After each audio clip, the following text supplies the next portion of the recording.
It's about 1:30 in the afternoon. And Mr. Wiley, I wanted to thank you for allowing us to continue with our oral history on this point. We're going to cover a little ground today.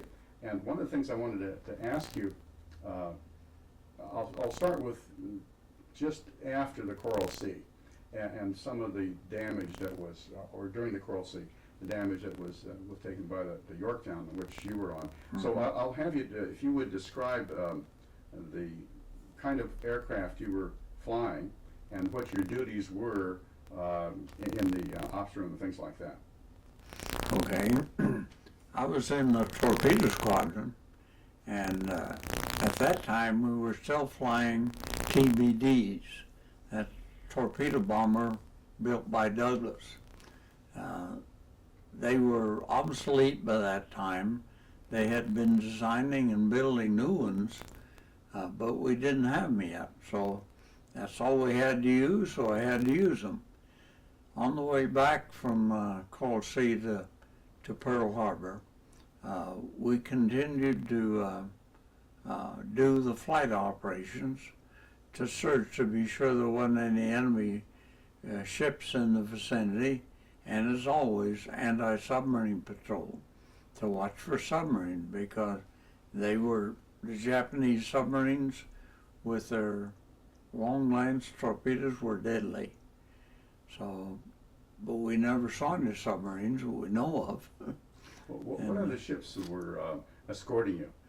We had mostly destroyers, of course, and I believe we may have had a couple of cruisers which carry 8-inch guns. The destroyers, their biggest gun is 5-inch. So yes, they escorted us back. Now, when you were describe, you mentioned you were in that in the flight operations room at the Coral Sea, and what kind of damage? Now, when you were member of the crew, limited things, what's going on around you. What did it feel like when you're sitting one deck below the flight deck in being bombed? Well, a 20-year-old boy from the middle of the country, and he's now sitting in a red room, which has a ceiling no higher than this, in the middle of the ship, and that's exactly where they'll be aiming, and they're coming because you hear the 5-inch guns and the 1-inch guns and the smaller calibers firing. You're extremely scared. Now, if you had something urgent to do, I'm sure it would reduce that feeling of fear. But we had nothing to do at that time, but just sit there and take it, which we did. Now, another interesting fact of my life, let me tell it here, is that after you go through this a couple of times and other things like being shot down, I found that each time there was less fear involved.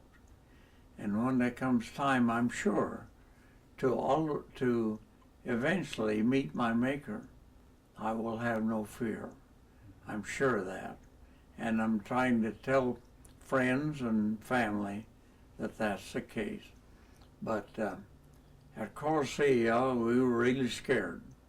Later, Midway, we had 2 air attacks, and each one was a little less fear, and so on. Well, why was it? That's a very good point. I've experienced the same, and I hadn't thought about it the way you had. How would you describe why the fear became less? I don't know. I suppose, people that were in the Marines and in the Army were able to, some of them, dash out into the open field and jump on tanks and things like that. And they had to not have much fear when they done that, so they had to have been through the experiences of things. I was thinking of Audie Murphy's movie, To Hell and Back. Extremely good movie, I thought. And here he was, he jumps on the tank, and eventually I think he grabs the machine gun that was on the German tank and used it to fire at enemy troops. And he's totally exposed up there. And yet he had to have no fear in order to be able to do that. So yes, I think it's a matter of what you get used to doing. Now, I know in my own experience, I know the first time I was so frightened that I could hardly function in my job. But I did it because of my training, and I had to. The second or third time, as you said, It wasn't that bad, yeah. most of my fears were unfounded. Yes. And so that's what I was trying to reach, that they weren't after me alone. How might you, as a crewman who was orienting crews for flight ops, and then your job was done once the planes are gone. Yes, it was. So how would, sitting there now, the other thing that I wanted to mention was, and have you explore a little bit more, was how you went into the captain's quarters, and tell me about that story, and then how you observed the battle through that open passageway. Well, I was talking in the Red Room many, many times. Apparently they thought I could write neat on the blackboard or something because our officers called on me to do that job. And at times when there was nothing else to do, I surveyed around the Red Room, and there was a door as opposed to a watertight hatch on the one side of the Red Room. And so one day I opened it to see what was on the other side, and I found that it was the captain's dining room. Now when the planes are all gone and you have nothing to do, you can do some exploring or studying for the next rate that you want to achieve. At any rate, I ran into the captain's cook there, and I found out that that's what it was. And I remember that much later, and at the Battle of Midway, after the first attack, where we thought a corner of the Red Room had been blown away, and I knew the airplanes were coming, and the Red Room was full of second seat men. The ordnance men that normally flew in the second seat, when the planes only carried torpedoes, they didn't have anything to do either. So we had, I don't know, maybe a dozen or more of those people in the Red Room. And so it occurred to me that we might be safer under the captain's tables. They looked like big sturdy tables, and it would put one more layer of something between us and the overhead. And so I herded them in there. And there was another door. I called it a door because it was like a door in the house that led out to the catwalk that went around the flight deck. And when I looked out that door, I could see the torpedo planes that were coming in to attack us. And when the first torpedo hit, a couple of the men that was with me jumped up to run out of there. And being the brave one by then, I yelled at them to get back down, and they did. I don't know who they were, of course. And the torpedoes, of course, didn't penetrate up to the level that we were at, so we didn't have any danger from them, any specific danger from them, but we didn't know but what there were bombs coming also, but turns out there wasn't. Well, and that, the damage that was done to the Yorktown, mentioned, because the damage was immediate, the ship survived the major battle.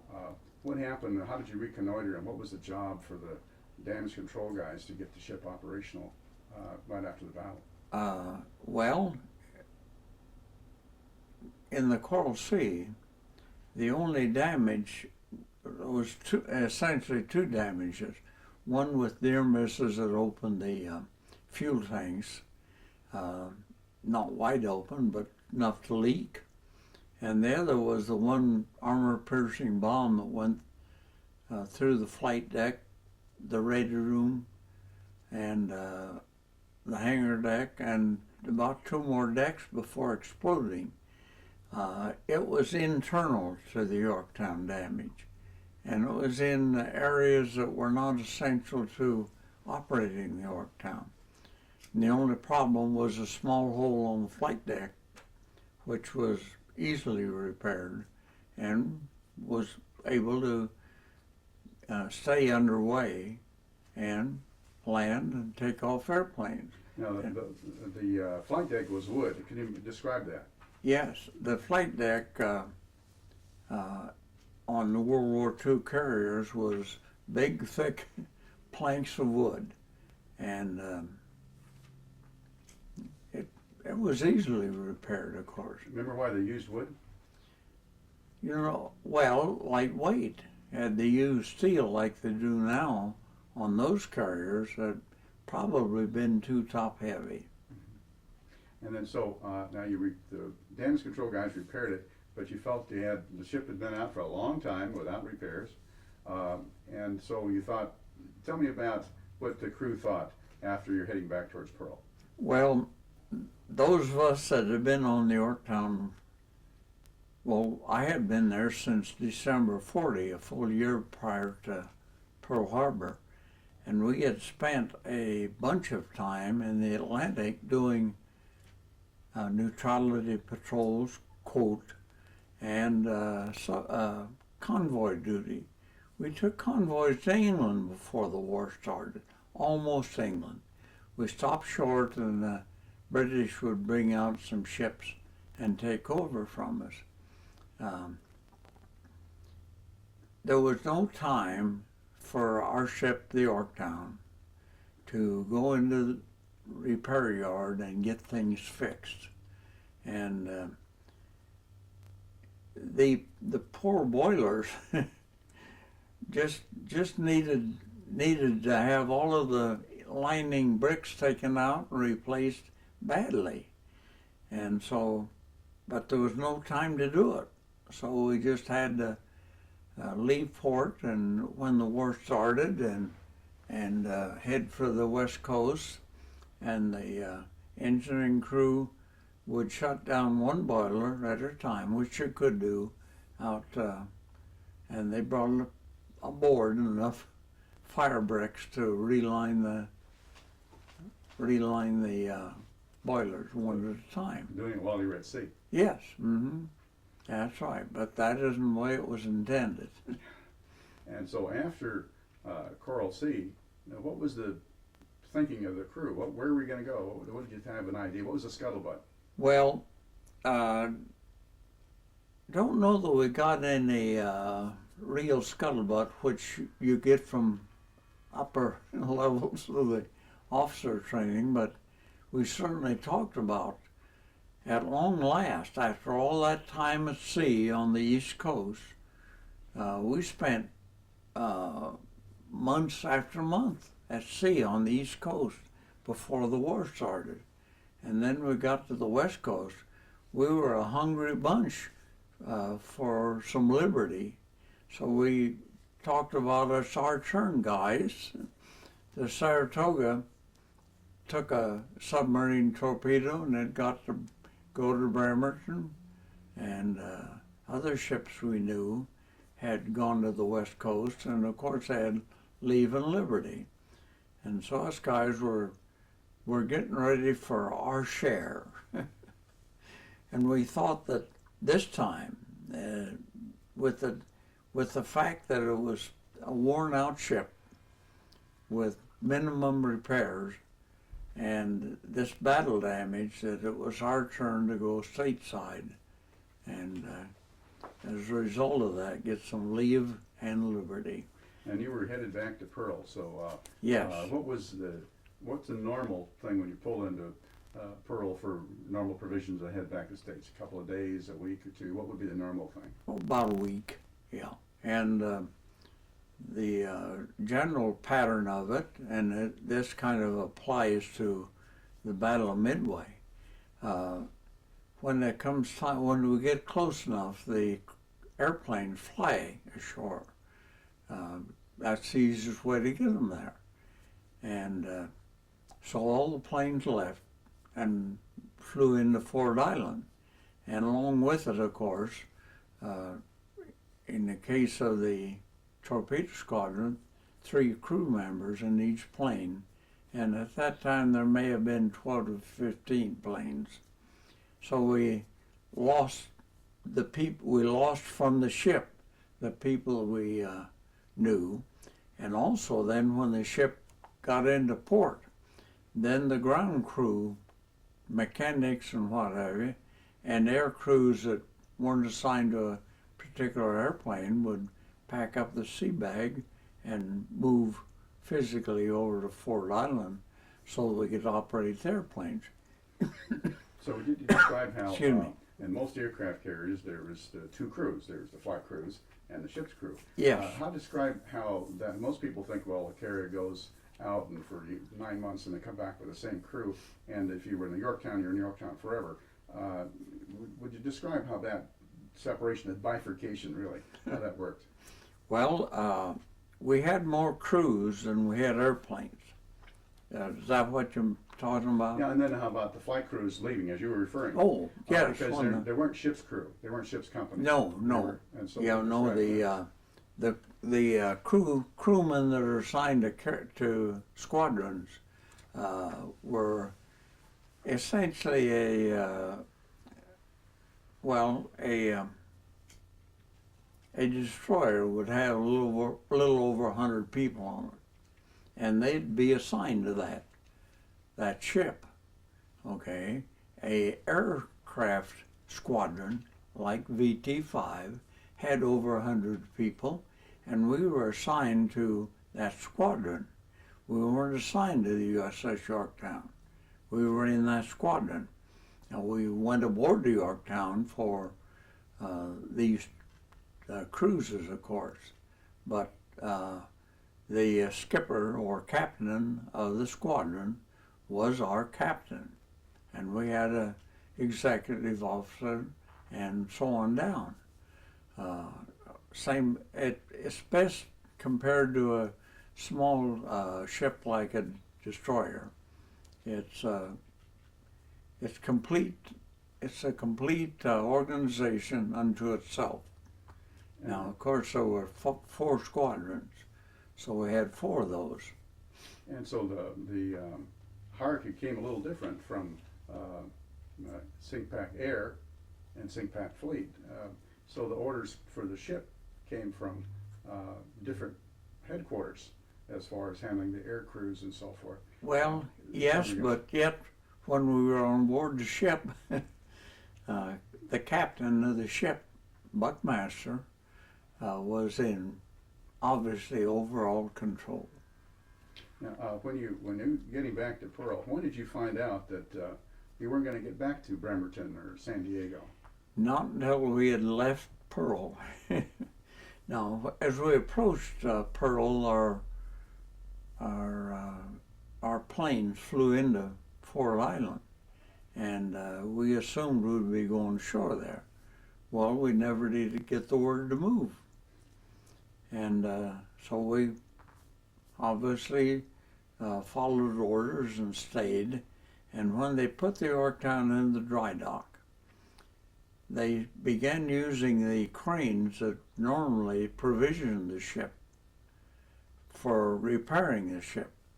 And so in order to put provisions aboard, we had to manhandle them. And us spare aircrew men were certainly, enlisted for doing that. Yeah. And so I spent a couple days handing cases of canned goods in. And well, I did that a couple of times on our ship, so I understand. But tell me now, ship with describe the ship's company. How many people and how many people were in a full flight? So how much food and what provisions? I mean, it wasn't just canned goods. So you can describe No, it what those wasn't. were. Kind of describe what the Quarter of beef and what have you. Frozen beefs got handed in, yes. But mostly I remember the canned goods because they were, I guess, most difficult to manage. I can remember quite a few cases breaking with lettuce and stuff, and get pretty sloshy and moisture around, people slipping around because all that stuff breaking open. Yeah. Because all the cranes were gone, and so we were doing hand up and down stairways. Can he shut off the Certainly. Of course. audio for a minute? Certainly, of course. Sure. Just Yeah. gotta tell you.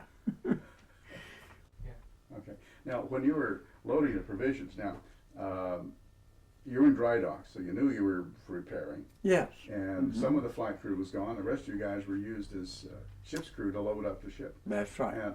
And I'm sure other chores, only that's the only one I remember doing. And what other things did you see ship's crew doing in the yards? Well, they were all very busy. We had civilians aboard doing welding to repair those leaky fuel tanks, and they also were trying desperately to remove some of the 50 caliber machine guns, replace them with 20 millimeter guns. All that was going on at the same time.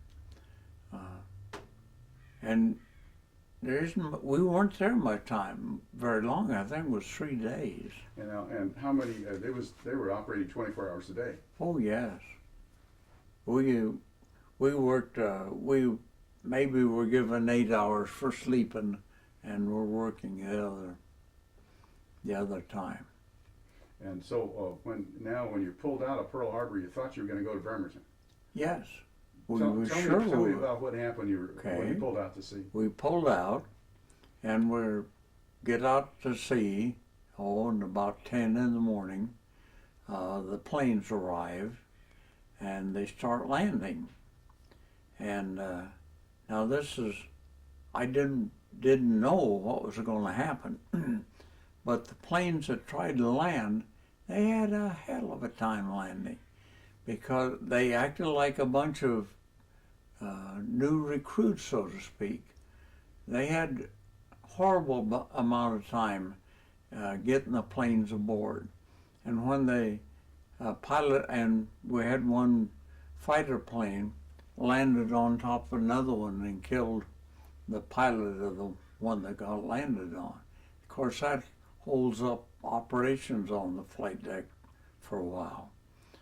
And when the pilots of the torpedo squadron started showing up in the red room, I didn't recognize them. They weren't from VT5. They weren't the guys I had been with for close to 2 years. They were different, strange people.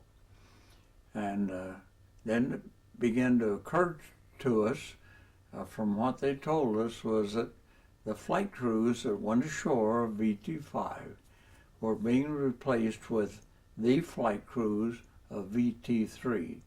Now, VT3 was the Saratoga squadron, and the Saratoga had been in the States all that time without their torpedo squadron, obviously, without their whole set of squadrons, fighters, scout bombers, dive bombers, and torpedo planes.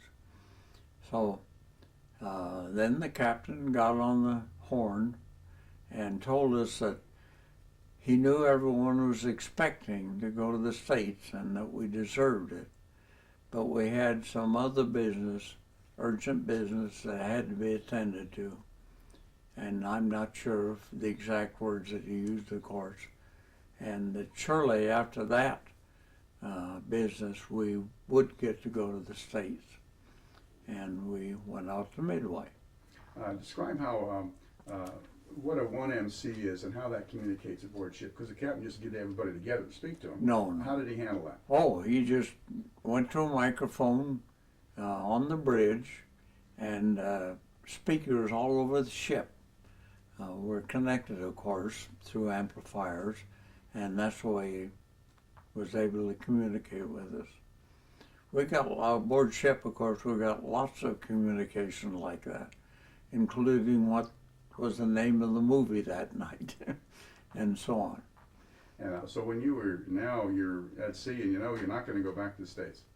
And what was the scuttlebutt at that point? Because this was... Well, mostly it was just plain bitching because it was our turn to go to the States. Surely it had to be our turn.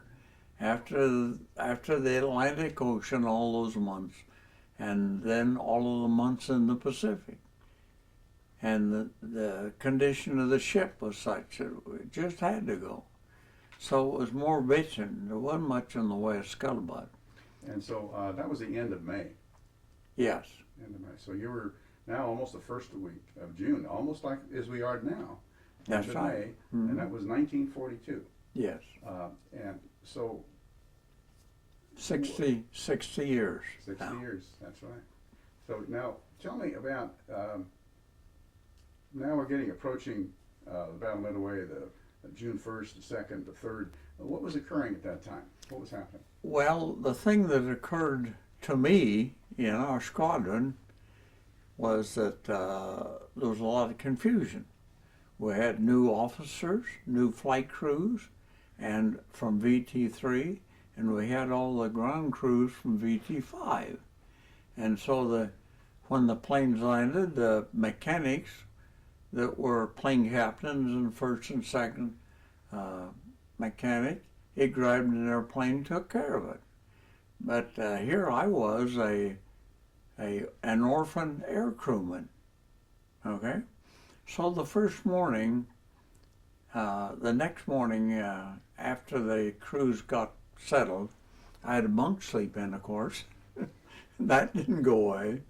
But I went up to the ready room at the usual time, and nobody stood up to be the talker. And they didn't bring a talker with them. So who else but me? I'm probably the best man for that. So I just walked up to the front of the room, put on the headphones like I had many, many times, and did the job of talker, ready room talker. And tell me what that assignment was. huh? What does a ready room talker do? I mean, it's an unusual job. Well, yes. You listen. You got earphones, and from up above somewhere, they tell you which way the wind is blowing, and how many knots the wind is blowing, because the pilots are going to need that for their dead reckoning navigation. We also tell them where the ship is going to be. Going to tell them, and we put this on the board, and they then place it on.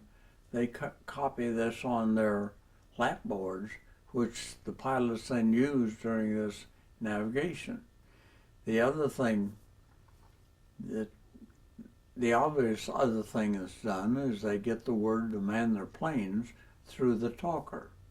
But they also announce that pilots man your planes all over the intercom, so that the whole ship knows it, but the talker tells them also.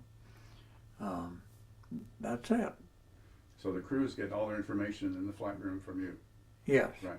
And now, if you know where the enemy is that you're going to attack, they obviously will get the information on their location also. Now tell me, there was one thing you mentioned that I think you need clarification, and you say, well, you tell them where the ship's going to be.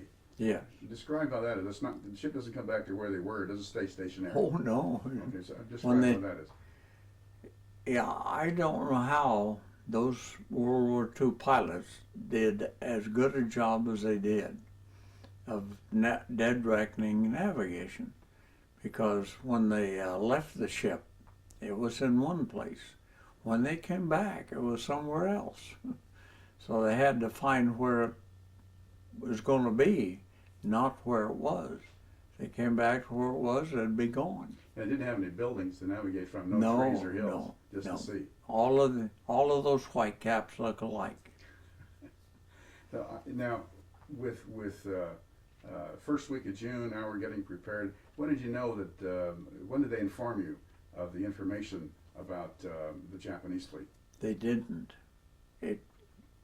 We were kept pretty much in the dark. Now I'm sure that I know that the higher up officers in the squadron knew this information. They had briefings, not in the ready room, but in the wardrooms, which is where the officers eat. They had those meetings and briefings, so that they pretty well knew what the situation was before they came to the ready room. In the ready room, all they got was the last minute details of where the ship was and where it was going, and the wind. But you as a crew member and most of the people at your level didn't know. No, we did not know. And so how did you find out afterwards or before or during the battle that there was this size of the Japanese fleet that you were facing? I really believe that I read it in the history books after the war. Yes. At that time, it had no real realization that there was that many Japanese carriers sunk. That information just never dribbled down to us. Did you have any inkling of the size of the fleet because of the number of aircraft that did not come back? Well, again, aboard the Yorktown at Midway, we didn't expect to get any planes back. We weren't operational at the time when they were going to come back. So that any of the planes that did come back, we assumed to be going to the other two carriers. Turns out there wasn't any coming back to go to the other carriers from our torpedo squadron in particular. Our torpedo squadron had 12 planes fly that day, June the 4th. We got 2 planes back with only 3 live crewmen, and we didn't know that. I did know after the war that one of the pilots, whose name was Harry Coral, would become my pilot on our next cruise. And how did the crew react when you see the whole squadron, 12 planes go out, and 2 come back? How did the crews react to all that? Well, there was no reaction because, first of all, while they were gone, we got badly damaged. We were pretty busy thinking about that, obviously. Tell me about that when the first got hit, and because that was very quick in the first one. So, and of course you had other ships around you. But it seemed they concentrate on the Yorktown. So tell me about how that worked. The first go around and the second one. When you have a nice fat aircraft carrier sailing in the midst of destroyers and cruisers and whatever, you know that when the Japanese planes came in, that they weren't going to be shooting at anything except you. And here I am in the Red Room, smack in the middle of that fat carrier target. Now, at Midway, we were attacked twice, of course. And the first attack was bombs only. And we were hit, I think, 3 times. I had to go read my history books again. We had 3 bomb hits. And then the second attack was torpedo planes only, and we were hit by 2 torpedoes. But from the first 3 bomb hits, one of them went down the stack and blew all the fires out of the boilers. So the ship went dead in the water. We didn't have any power. There was no communication through the loudspeaker system. And the ship, well, you were sure it was badly damaged. Smoke was pouring out of the stack, but nothing's happening. And slowly, we began to move again and got back up to speed, enough speed that they could handle the plane's landing. Only by then, the torpedo planes came in and put 2 torpedoes in the port side. And the ship went dead in the water again and took a very heavy list to the port. Now mention what a list means to a Oh. ship, and how what that means to the crew. What does that tell you when you're below decks? Well, but the list is ship is upright in the water. And when I say it takes the list to the port, it's the left side looking forward. And the list of the Yorktown was very steep. Exactly how much, I don't know. But it made it difficult to walk. Picture walking on a floor that is centered about a 30-degree angle, which it must have been that much. Difficult to walk. And I went up to the flight deck after the torpedoes hit, and it was really difficult to walk upright. And the stairways, of course, are all fixed. So how did you handle trying to get up stairways and get through doorways? And I don't recall there being any problem getting up the ladder. what was the reaction to the people on the flight deck that you saw? They were all busy. There was a big hole just behind the superstructure. Superstructure on the carrier is all on one side, of course. And just aft or behind that was a huge hole in the flight deck. The crew up there was very busy attending to wounded, laying those that had been killed out on the deck so that they could be somehow taken care of, and patching that hole. Then when the captain finally, he had no way of communicating other than word of mouth. And so we got the word abandon ship. Not too long after that, maybe an hour or so. So people come run down the passageway, and now the power's out. It's starting to get back a little bit. So you had some lights then. Had some what? You had some power. You had some lights. Not after the torpedo attack, no. So you're in the dark. You Oh, had just yeah. emergency red lights. Yes. Now, I Describe never. describe the emergency red lights. Most people don't understand that, Okay. and how a ship functions. Well, if you're down below, which I was not, and all the power goes out, there are a bunch of lanterns hung around that come on automatic to provide a minimum of light in the compartments. In some compartments they are red. In the ones above the water line they are white, like what we have in our rooms, of course. But I never was down below during that no power thing. So, Yeah. So it would be like instead of a 200-watt lights, you'd have maybe a 5 or 10 watt. yes.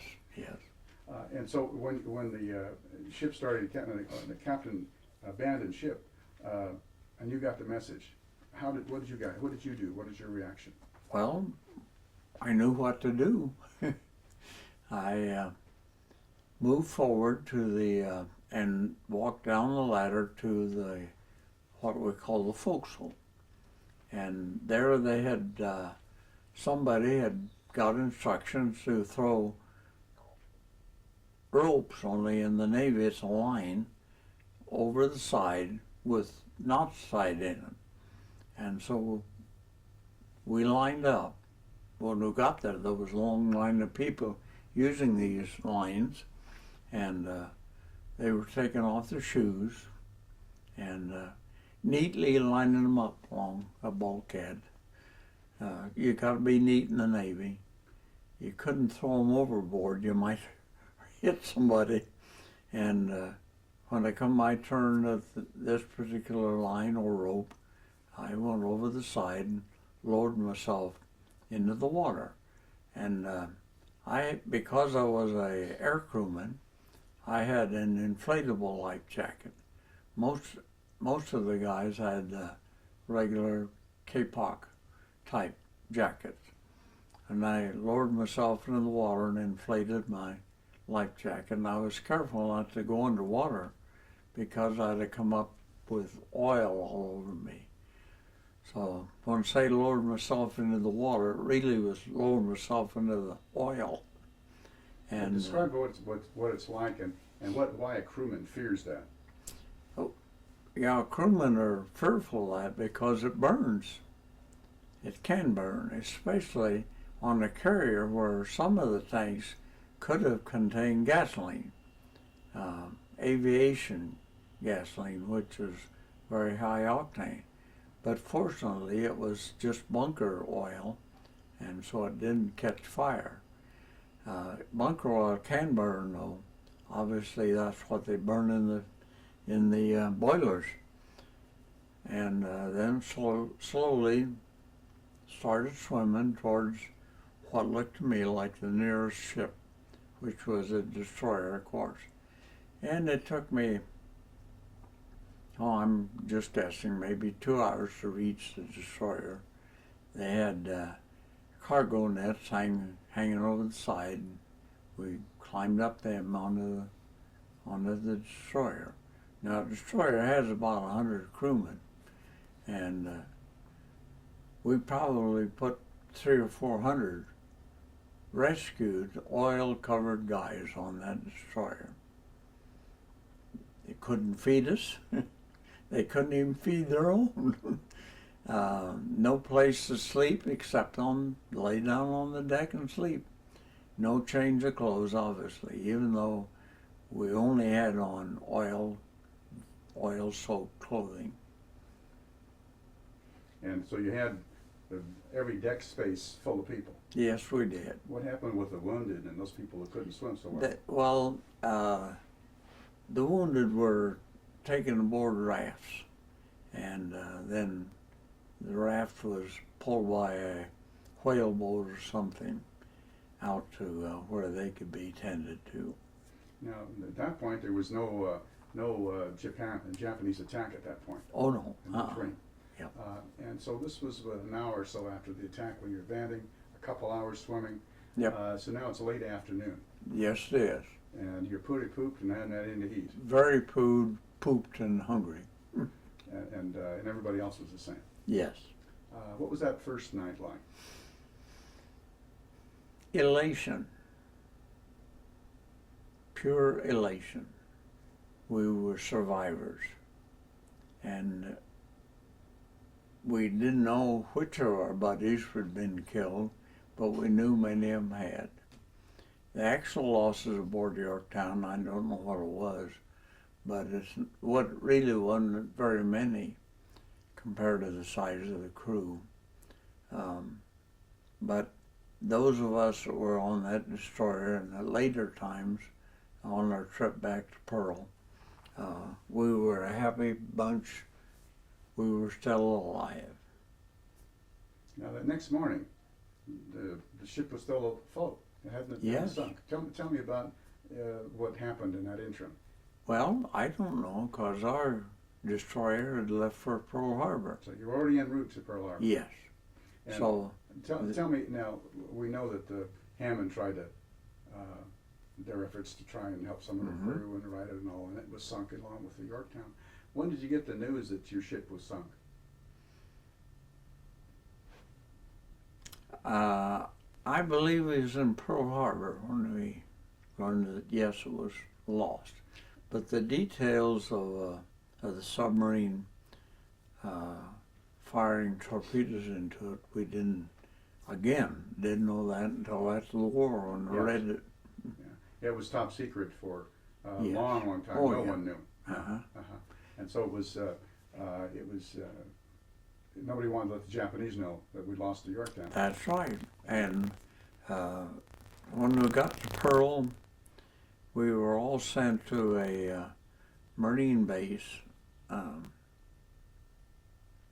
which had weren't in the Marines there at the time, but it had barracks and mess halls and what have you. We were able to get cleaned up, and we were given liberty. And the taxi driver that picked us up, 3 or 4 of us at one place, and we got in the cab, he says, "Oh, you guys, we were told now, don't tell anybody what ship you're from." And the cab driver says, "Oh, Yorktown boys, huh?" He knew more than you did. Yeah, he knew as well as we did. Yeah. So it was not, obviously not a secret, but still, you didn't openly discuss it, no. Now, you hadn't been on the beach in a long time. What was that first Liberty like? Was great. Of course, I had been in Honolulu a number of times when we were there a year before, a year and a half before. So it was good liberty. And again, we were alive. Right. And now, how long were you Liberty? When you had to go back, what happened after that? Were you expecting to go back to the States? Was the situation? Well, we thought we might, but still again, I was an air crewman, and the record showed that. And they desperately needed air crewmen. We were getting new airplanes, reorganizing the squadrons. And I was transferred then to VT3, which was a Saratoga squadron that had gone aboard. I learned after the war, many years after the war, that our VT5 pilots and crewmen were sent to the States and scattered and formed the nucleus of the new squadrons that were being formed. But I didn't get to go with them for that. And it might be just well. I'm still alive, see? Right, that's right. Yeah. But at any rate, we were distributed around to these various other organizations.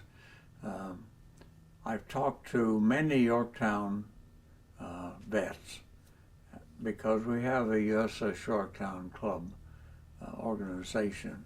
And most of the firemen and what have you went to the battleships that were sunk in Pearl Harbor Day and raised and put back in service. Most of them went to those battleships. Us air crewmen were transferred over to Kaneohe Bay Naval Air Station and started training in the new TBFs. Well, tell me the difference in the aircraft now. Oh, a lot of difference. Now I need my book. You can have your book, sure, if you like to. You can refer to it. And I don't, no, you can read it. I'll find your glasses. I'll find your glasses. I thought I did a pretty good job of Here you are. They're very good. I think your explanations are pretty good. describing differences. And I think those were very important differences. You did a lot of underlining, didn't you? By the way, take good care of this because they're scarce. Well, I'll have to get one without all the underlining in. Buy one. You may not be able to. I have seen them on the internet.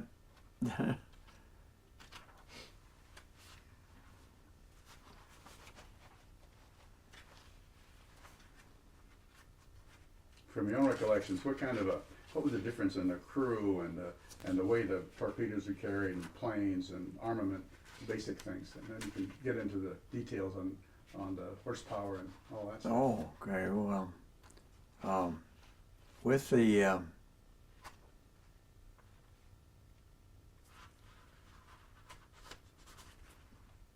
you'd think I could find it in my own book, wouldn't you? The TBD had a large greenhouse on the top, and the 3 crewmen, the pilots, sat in the front under the front part of the greenhouse. The bombardier that ran the bomb sight for horizontal bombing runs was in the middle, and the radioman was in the 3rd seat, and he had his radio equipment back there, of course, and there was a 30 caliber free gun in the third seat. Describe what you mean by free. Huh? Describe what you mean by a free gun. Oh, it's not a chert gun. It's not powered. It's just you take it out of a holder and it's a free gun. You move it around. It's on a tripod thing, but that's how you aim it and fire it. Hopefully, you're hitting something. I never did know the horsepower in the TBD, but the TBF had a 1,700 horsepower engine. That's a new aircraft. Hmm? That was a new aircraft. Yes, a new aircraft. Now, describe the symbols by TBF and why they use that symbol. I'm sorry. The symbol TBF versus TBD. Oh, describe what those mean. the TBF. Well, the TBD, to get into the Radioman spot, you climbed up on the wing, and then up into the third seat. In the TBF, you got into the airplane through a door in the side of the fuselage, and then to get to the turret, you had to climb up inside.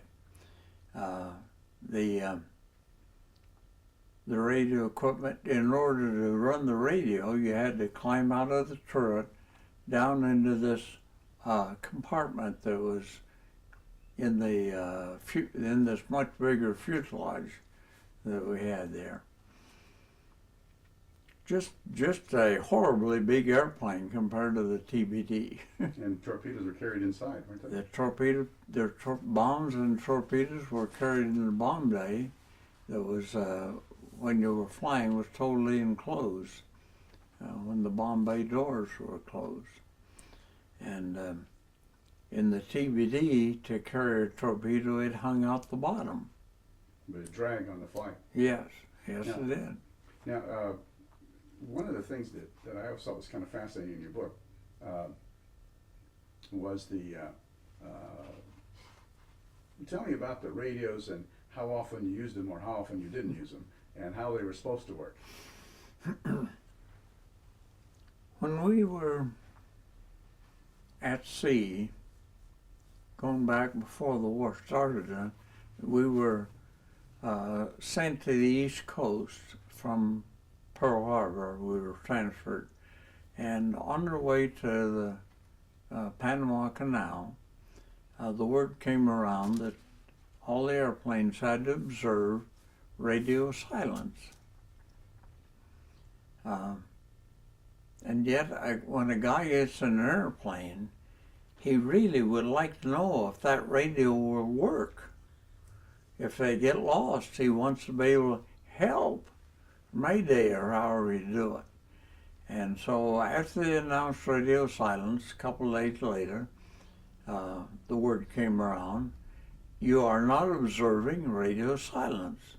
Now you gotta quit turning on the transmitters, and it's okay to run the receivers, but the transmitters will not be turned on. About a week after that, kind of an amusing story, one of the higher level officers was telling everybody else, you are not observing radio silence. Now, it's got to stop. We have to be able to leave your transmitters so you can turn them on, but don't turn them on. And somebody asked the question, well, we aren't turning those transmitters on, you must be hearing things. And the officer that was giving us the information about it says, yes, we are hearing your transmitters. Just keying them will allow the enemy to zero in on you, and besides, just keying the microphone will not put out a message that says 1, 2, 3, 4. It was enough to identify the enemy. So here's a guy in a plane flying around, and he wants to know if his transmitter will work. So he's going to flip it on, and you have to key the microphone or the Morse code type key in order for the transmitter to transmit. And you have to have it transmitting in order to tune it up. I've tuned, after I came back to the States, I tuned thousands of transmitters. But the day I really needed to tune the transmitter, I really didn't know how to do it. Well, tell me now, we had radio silence, and now Yes. That was Coral Sea, Midway, all that stuff. Oh, yes. And that's, so we were talking about a 6-month period of time where you'd never used the darn thing to transmit. That's right. Uh, And even when we were training at Kainaway Bay, we were trained not to turn the transmitters on.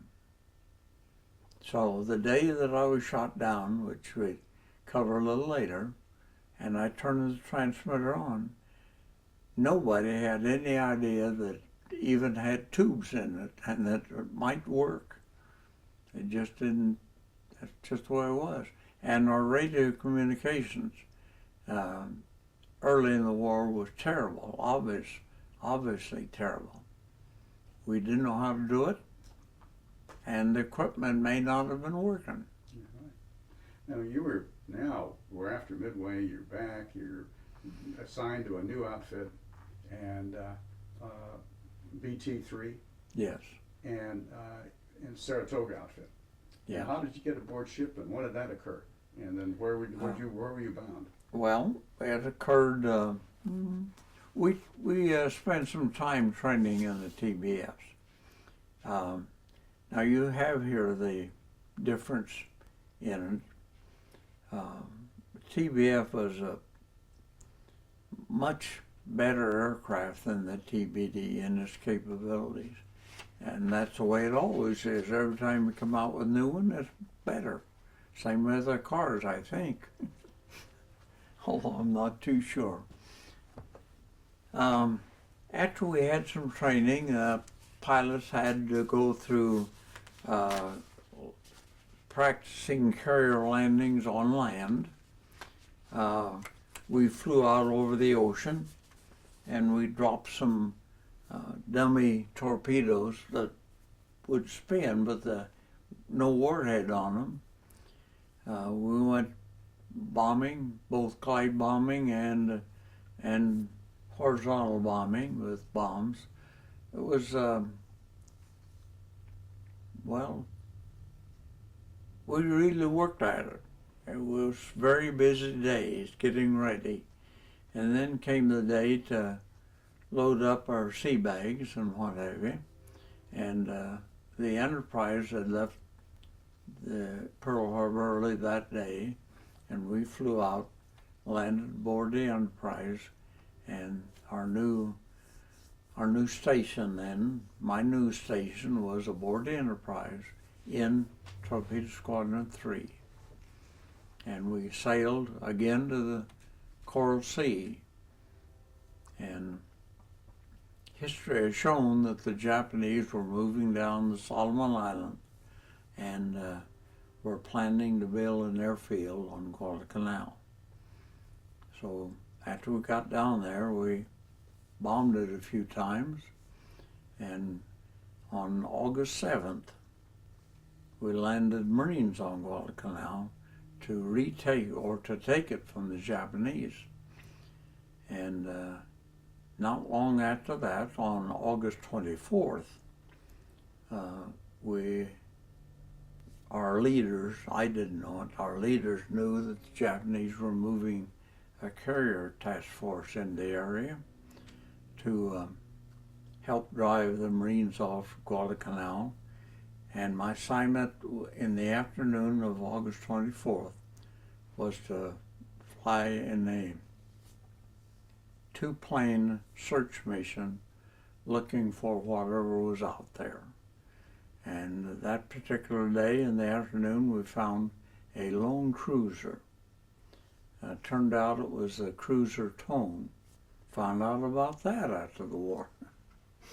The cruiser Tone was the one that at Midway hadn't got his search plane off, and that's the one that would have caught the American carriers, had he flown where he was supposed to. At any rate, on the 24th, we found this cruiser, and we had some bombs. We thought we would do a horizontal bombing run, so we climbed up to around 12,000 feet and started to run on the cruiser. And in the midst of that run, 2 or 3 Zeros, I believe now only 2, showed up and attacked us. And the pilot of the other plane was a Lieutenant Myers, who I've visited with several times. He's now passed away. And so we've been able to visit about those happenings several times. But at any rate, how it seemed to me at that time was we're flying along level, and after the planes attacked, Harry Coral keeled over and headed down toward the clouds. And the TBF was a very heavy airplane, so that if you got altitude, you can make some very good time. And apparently we got away from the Zeros. He did hit some clouds also, which helped. He may have changed directions in the clouds, I'm not sure. But he then instructed me to go down and turn on this transmitter, which we didn't know would work. I did turn it on. He tried to transmit by voice after I got it tuned up as best I know how then. He tried to transmit by voice the fact that we had found this cruiser and had tried to attack it, and he gave its position, what have you.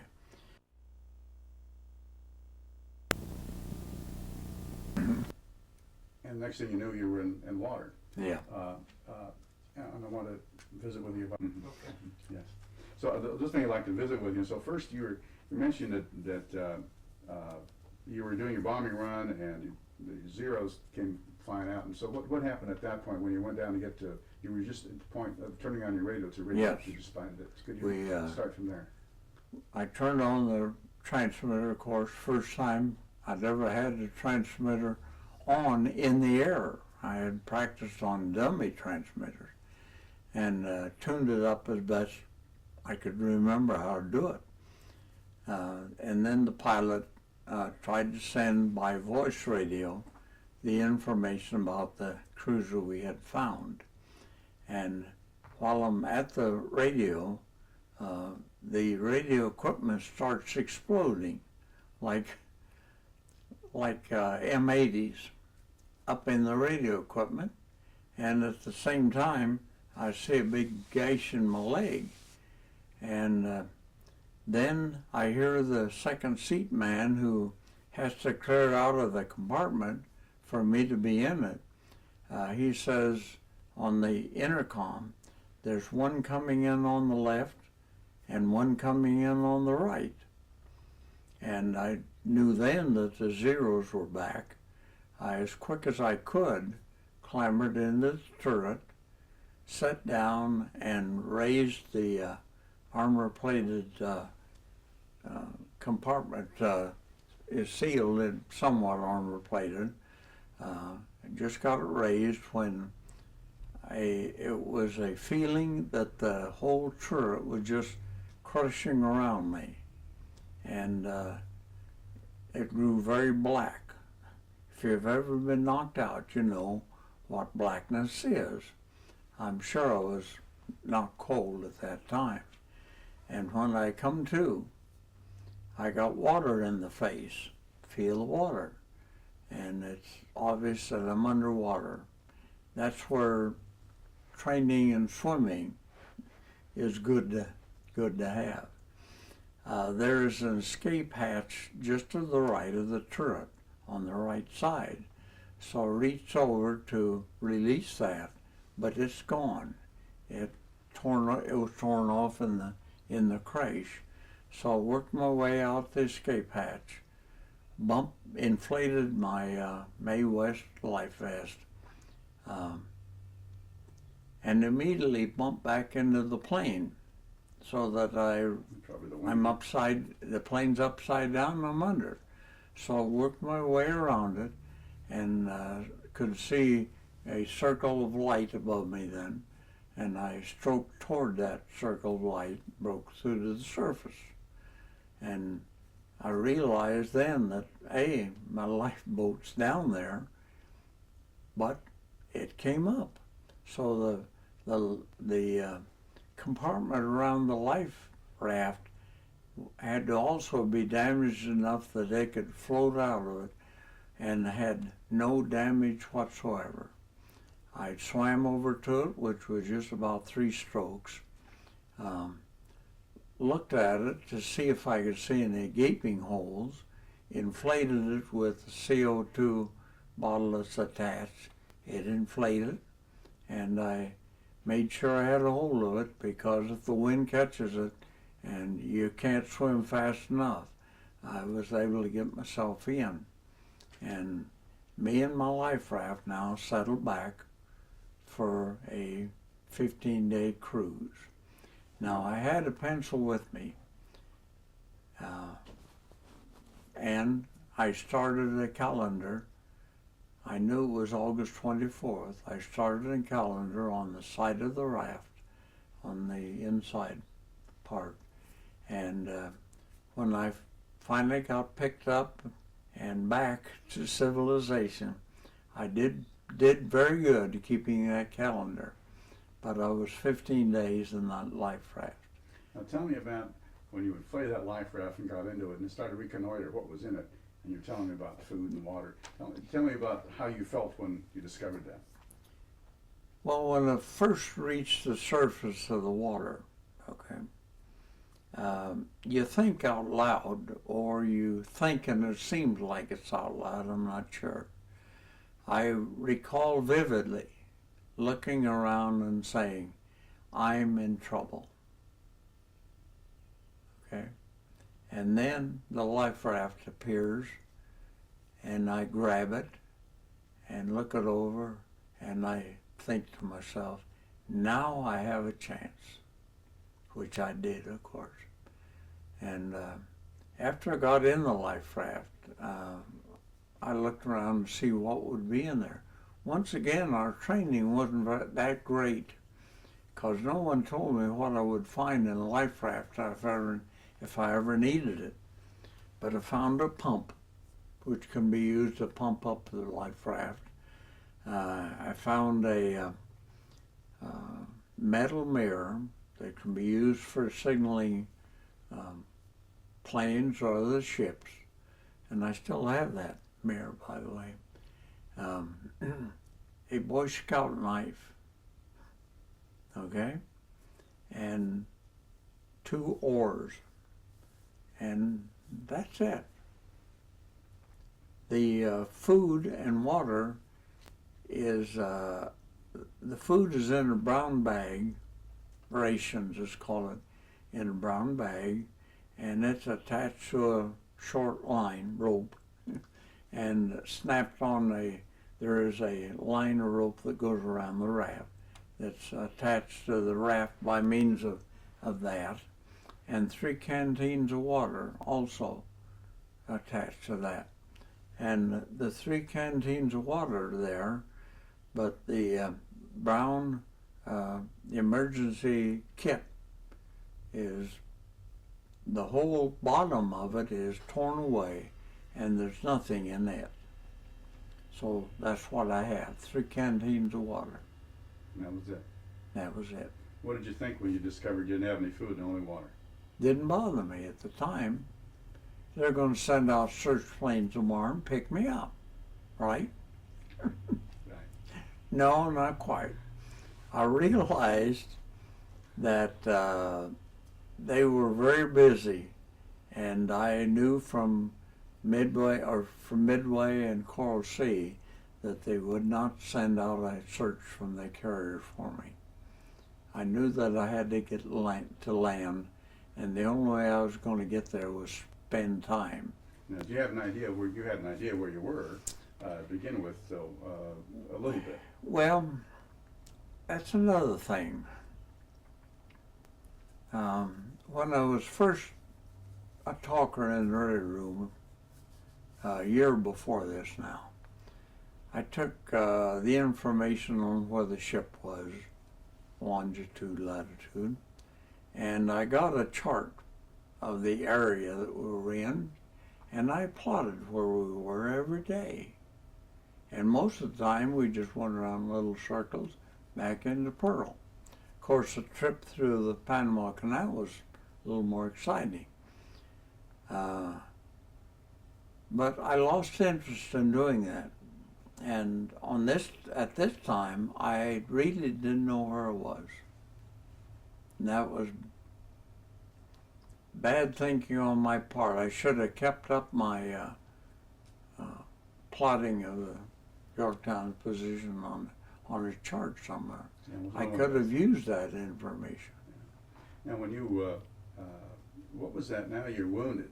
Tell me about your wounds and how you handled that, and what that first day was like. Okay, the first day was one of thinking about my situation, looking at my wounds.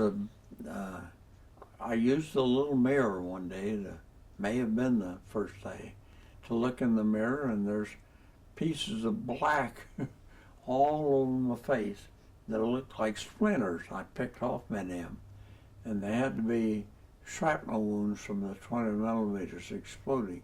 Of course, I'm sitting there looking at the radio equipment. That's where they're exploding. My right thigh appears as if somebody took a butcher knife, a sharp butcher knife, and sliced into it down about, maybe an inch and a half.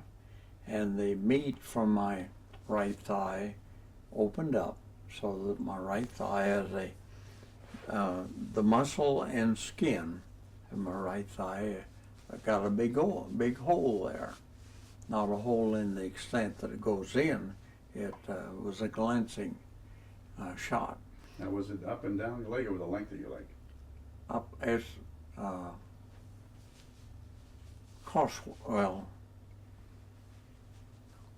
as you write on a piece of paper, it's this way. If your leg is a piece of paper, then that goes that way. And was there much blood? Was it pain or what?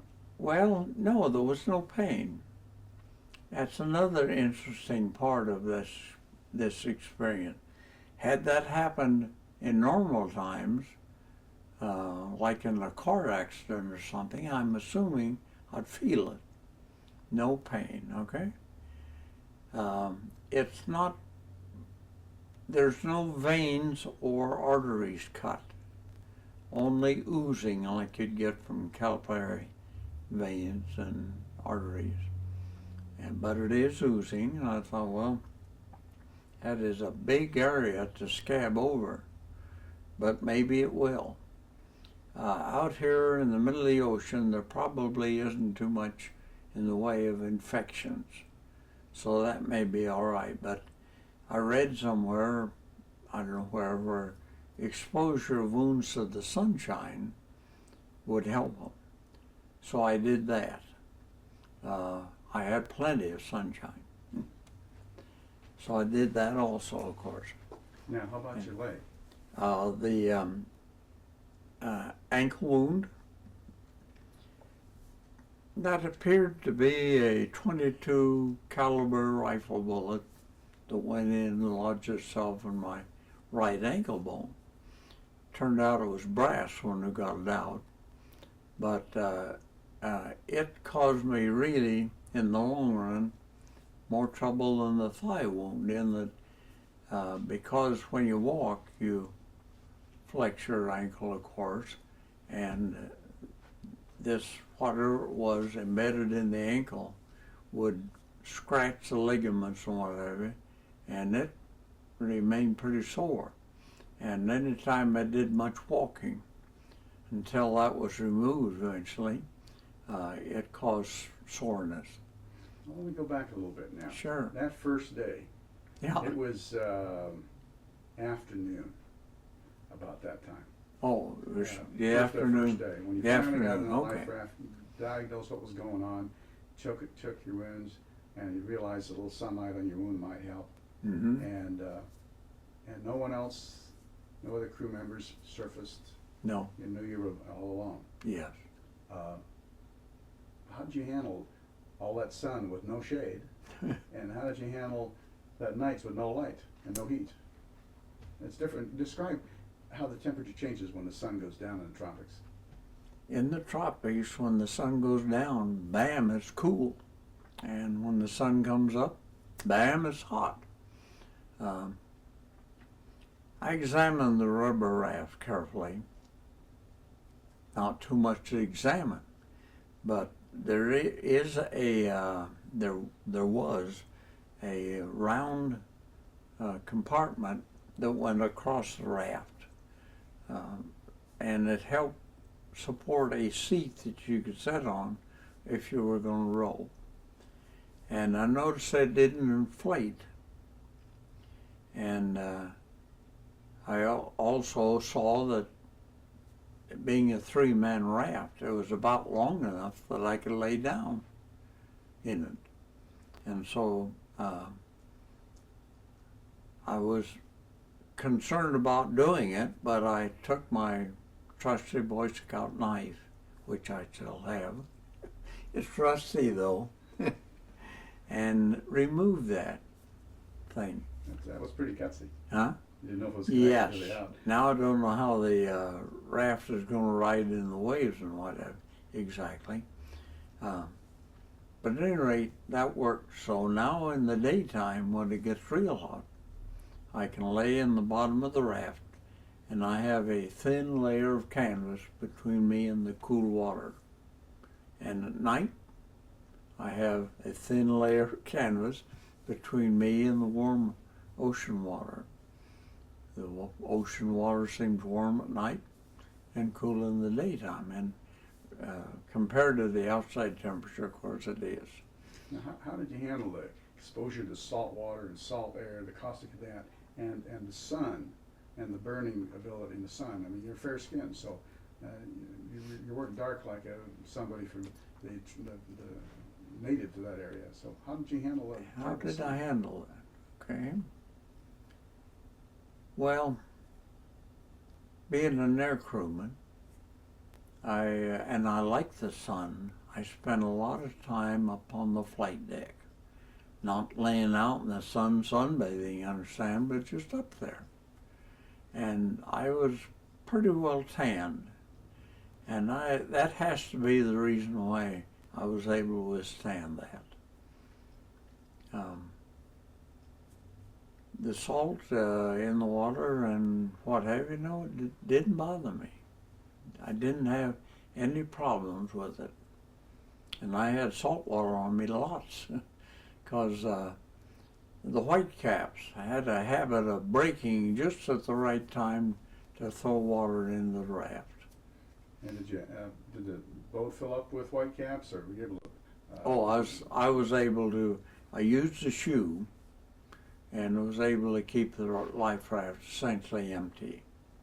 And so now, with the salt water and the sun, your leg was worsening or bettering, or what was happening? I think it was bettering. Yeah, I think it's good medicine. Now you were. Tell me about now. You're out there. You're now starting to control your water a little bit because you knew you couldn't go anywhere. No sight of land. No sight. So how does that feel to be out there in a three-man life raft by yourself, just the mowers, no food and no land? Very lonesome. Very religious. There are no atheists in rubber boats. How did your upbringing help you through that? Both my father and mother, my mother in particular, was a member of an offshoot of the Mormon Church, the reorganized Church of Jesus Christ of Latter-day Saints. And she took us to Sunday school as often as we could. When you went to Sunday school in those days, you needed a few pennies to put in the collection cup, and we just never had much in the way of pennies. But, well, just her way of bringing us up, and we were a big family, 7 children. We didn't cuss. Dad did occasionally, and she would get after him. But that may be it. How your upbringing and your, because you were telling you weren't zealot, you weren't a vibrant churchgoer and all that. No. And no. so, but how did that help you in those lonely days and lonely nights when you became your own yourself? How did that make that transition? And how did that help you? Well, I don't believe I handled it any different than anybody else would. Throw yourself in that rubber boat at 20 years old, and I think you would do it the same way I did. Slightly different maybe, but essentially the same way. How did the other fellow behind you. How do you think the prayers helped you? And you were telling me in your book that was important to you, and you made them up. Well,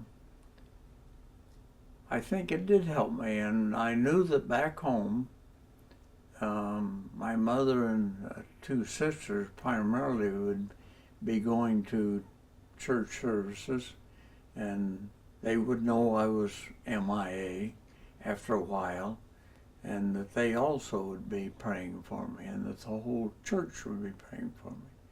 Don't know if it helped or not. This is one of the things you never know. Does it help? Don't it help?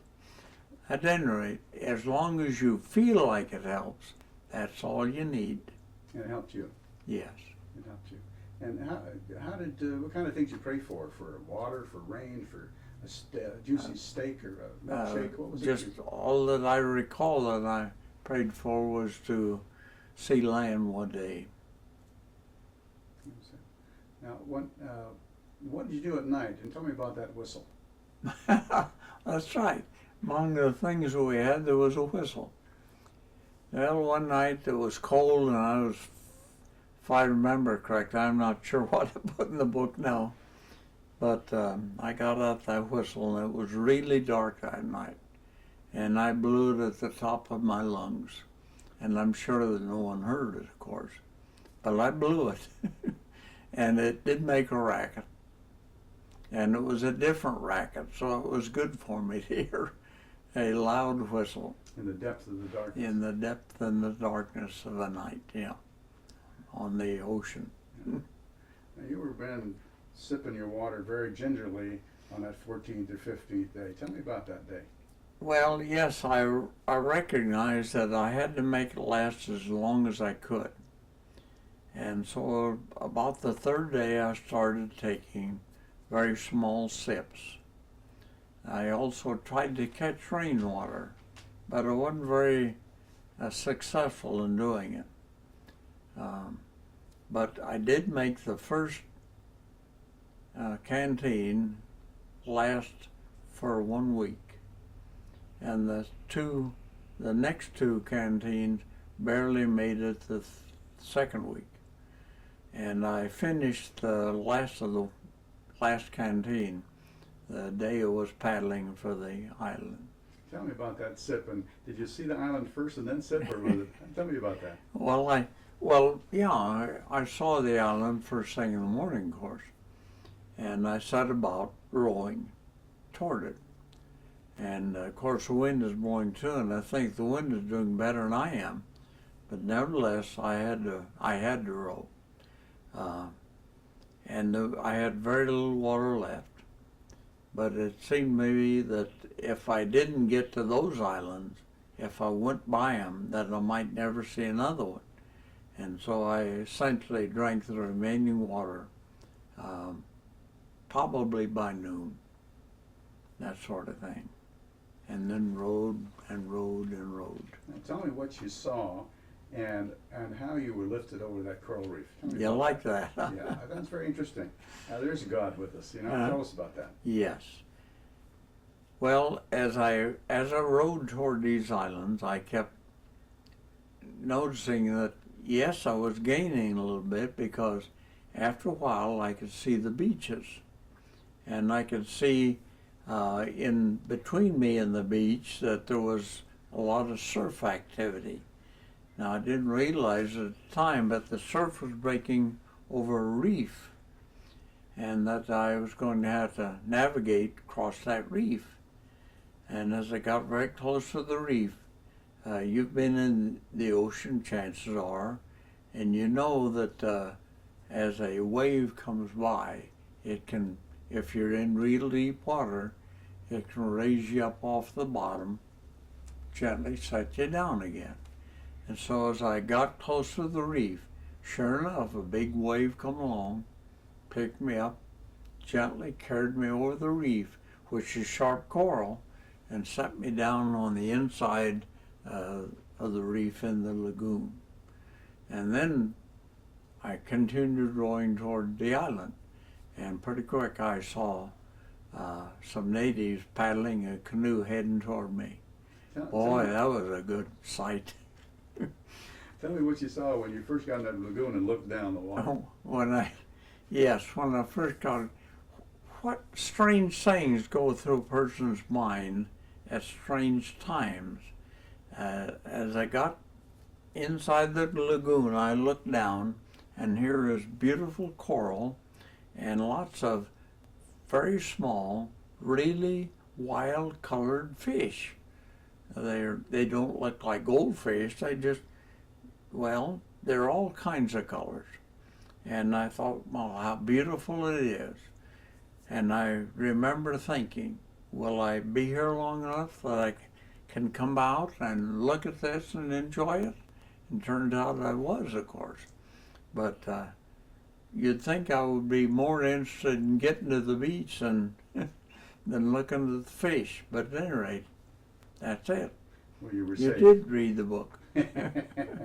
Now tell me about when the natives came out to get you, and how I thought it was interesting that they lifted the whole. They'd take you out, but they lifted the whole thing. Yeah. Tell me about that. I think that was interesting. Okay, one other thing that you might want on the tape. As they got close enough that we could shout back and forth, Oh, yes. I quickly told them I'm an American. And they knew and understood that. They knew what Americans were. They were kind people that had come down to help them. And then when they shouted back, they said, "You Melican," which is the way they pronounced it. And then they want to know, "You got smoke 'em?" Because they hadn't had any smokes for some time. At any rate, they towed me up to the beach, lifted up the whole boat, and carried me up on the beach. And then they gave me coconuts to drink. Well, tell me about everybody crowding around you. Oh yes, the whole island of people is crowding around to take a good look at this Melican fellow that just drifted in. Of course, they all had lots of stuff drift in. Wood, big trees would sometimes drift in, which they would use for firewood. And occasionally there would be a case of canned goods. At this time, Drift in. American. Yeah. And so they crowd around you, and tell me about the taste of what they first gave you. The coconut milk. This way. Well, there isn't any way to describe how good green coconut milk can taste when you've only had 3 canteens of water in 15 days. Really good. And the one native stood there and chopped the top off, let me drink it. He did another one, let me drink it. And I mentioned the strange thoughts that come to your mind. I counted the number of coconuts I drank. It was 7. I drank 7, the milk of 7 green coconuts on that beach at that time. And I knew what green coconuts can do for a person. If you've ever drank green coconuts, you don't need X-Lax. It works very well. And what was the reaction to you My reaction? after 7 of them? Well, by then I was hungry. And they also had boiled some green bananas, which was a staple there, and I ate some of them. And then by then it was getting dark, and we had of course quite a question and answer session. They carried me boat and all into a kind of a lean-to shack place. I think it was used to store wood, firewood, and to keep it dry, and they placed the boat in there, and they left me for the night. And then, while it was still dark, I was awakened. I was sleeping. I was awakened by somebody striking some matches to look at me. And it was then that I met a fellow who certainly became a dear friend, a fellow whom they introduced as Dwapola. D-O-A-P-O-L-A. I spelled it wrong in my book. And he was the chief of all the islands. They had gone over to his island, which was a bigger island than the one I landed on, and notified him that there was this white guy over there, and he came over. They came over in the dark, and he couldn't wait to see me. He used some of his precious matches to take a look. And then the next morning, I was loaded again, boat and all, on an outrigger canoe. Now, an outrigger canoe, the outrigger is, of course, out there, and they have some boards or sticks that run out to it, and they was able to set the rubber raft on it. And they took me then to the main island of this group of 6 or 7 little islands. What was the name of the island you landed on, and what island did they take you to? The name of the island I landed on is Janine, and the island they took me to is Hon. And that was in what chain? It's in this group of small islands that are named Carteret Islands. The group is the Carterets. And that was how far from Bougainville? That would be the biggest island. Well, in the book I said 40 miles, but it's farther than that. It's near 75. But my best estimate when I wrote the book was 40. Now, interesting to me was you were taken in, and there was a trades guy who was in. There was a man who did trading yes, there that you got to meet, and yes. And his kind of aloofness, and I thought it was kind of interesting, and how your treatment, and there was, for better lack of a term, a local doctor, and yes. Describe how he came and saw you. Okay. Within the government of the island, they had a chief, and they had a doctor, and the doctor had been trained in rudimentary. Yep. Now maybe this is your doctor this time.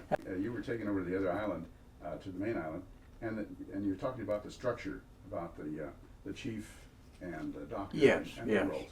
Yeah, there was a chief, and it's an inherited position.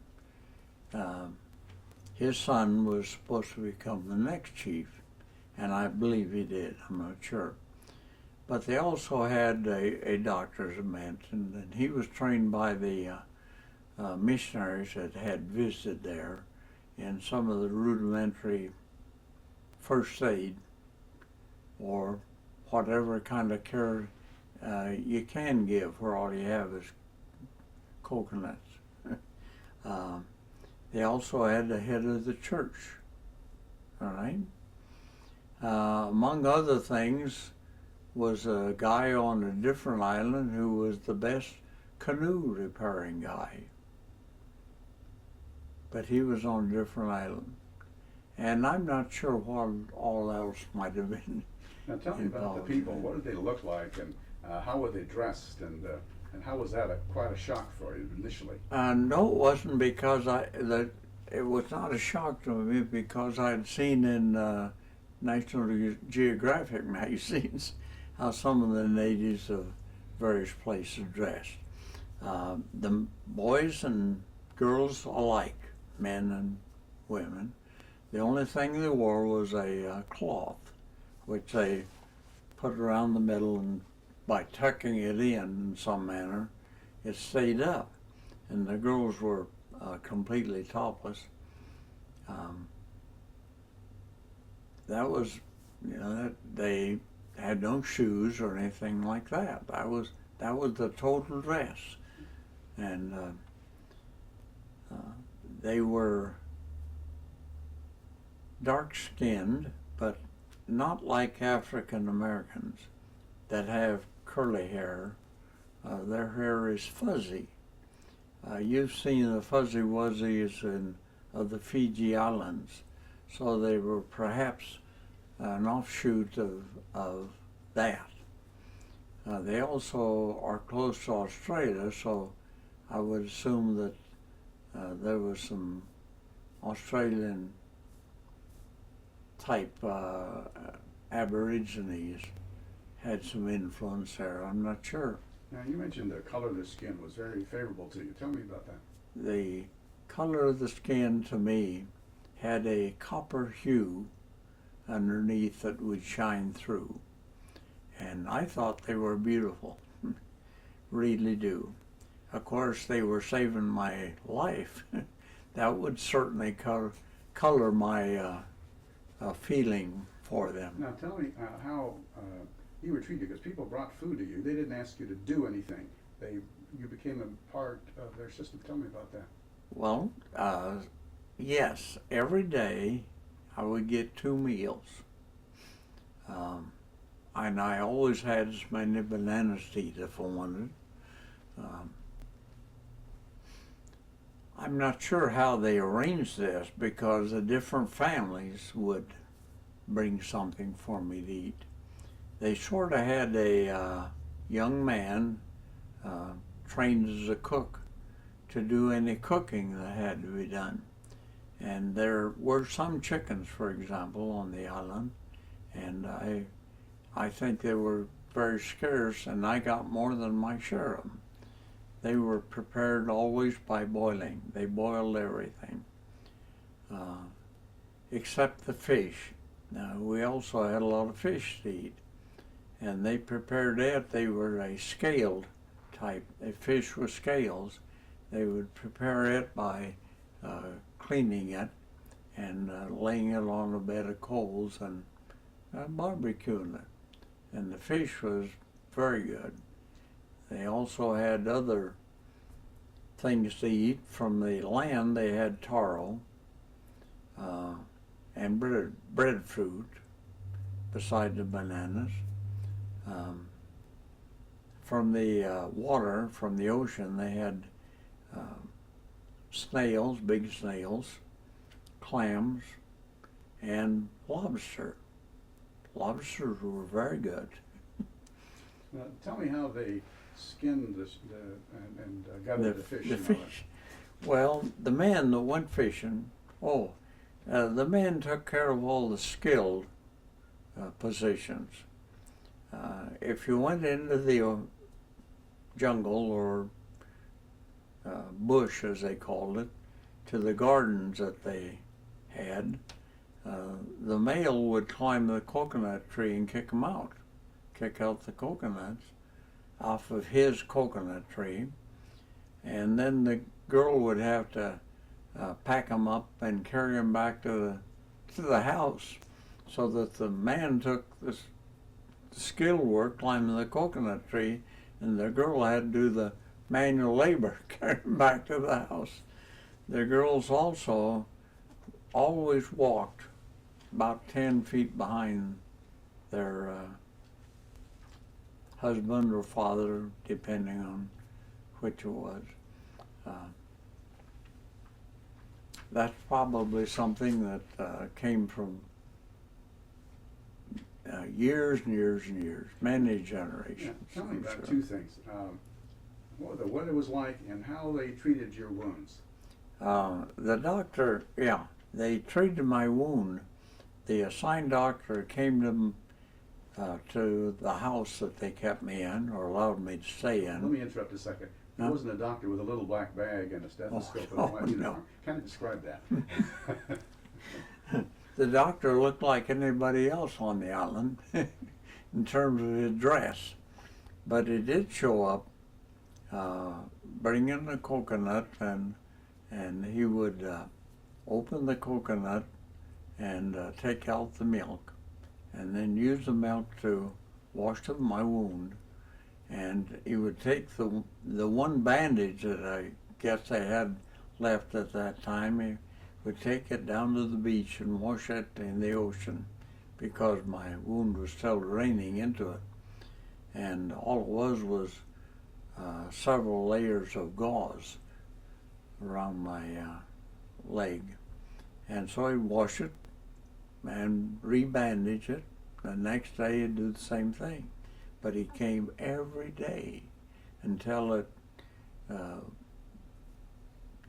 last scar tissue had grown over.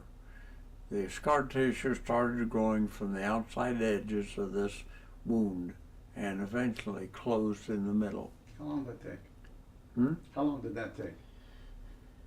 I'm not sure. I didn't mark that on my calendar, but I'm thinking maybe it was somewhere between 2 and 3 months, and I was there by myself 6 months. So half the time I had an open wound, the other half I was healed up. Now tell me about the weather and how they built their and the rats and how they built their stuff and how the flies and mosquitoes stay close to the ground. That was very interesting. I didn't know that. You like that part, yes, huh? Yes, I did. The native huts were built like a Quonset hut, a small Quonset hut. They were closed. They would move back from the front of the Quonset hut a few feet and build a wall, and then to the back door, the same thing. And so the natives kept a smoky fire going inside their house, and they slept in the sand inside their houses. The smoky fire was to keep the bugs at bay. They also had made for the missionaries' use a little house built more like what you'd expect a house to be, but it was up on stilts about 4 feet off the ground with a wood floor.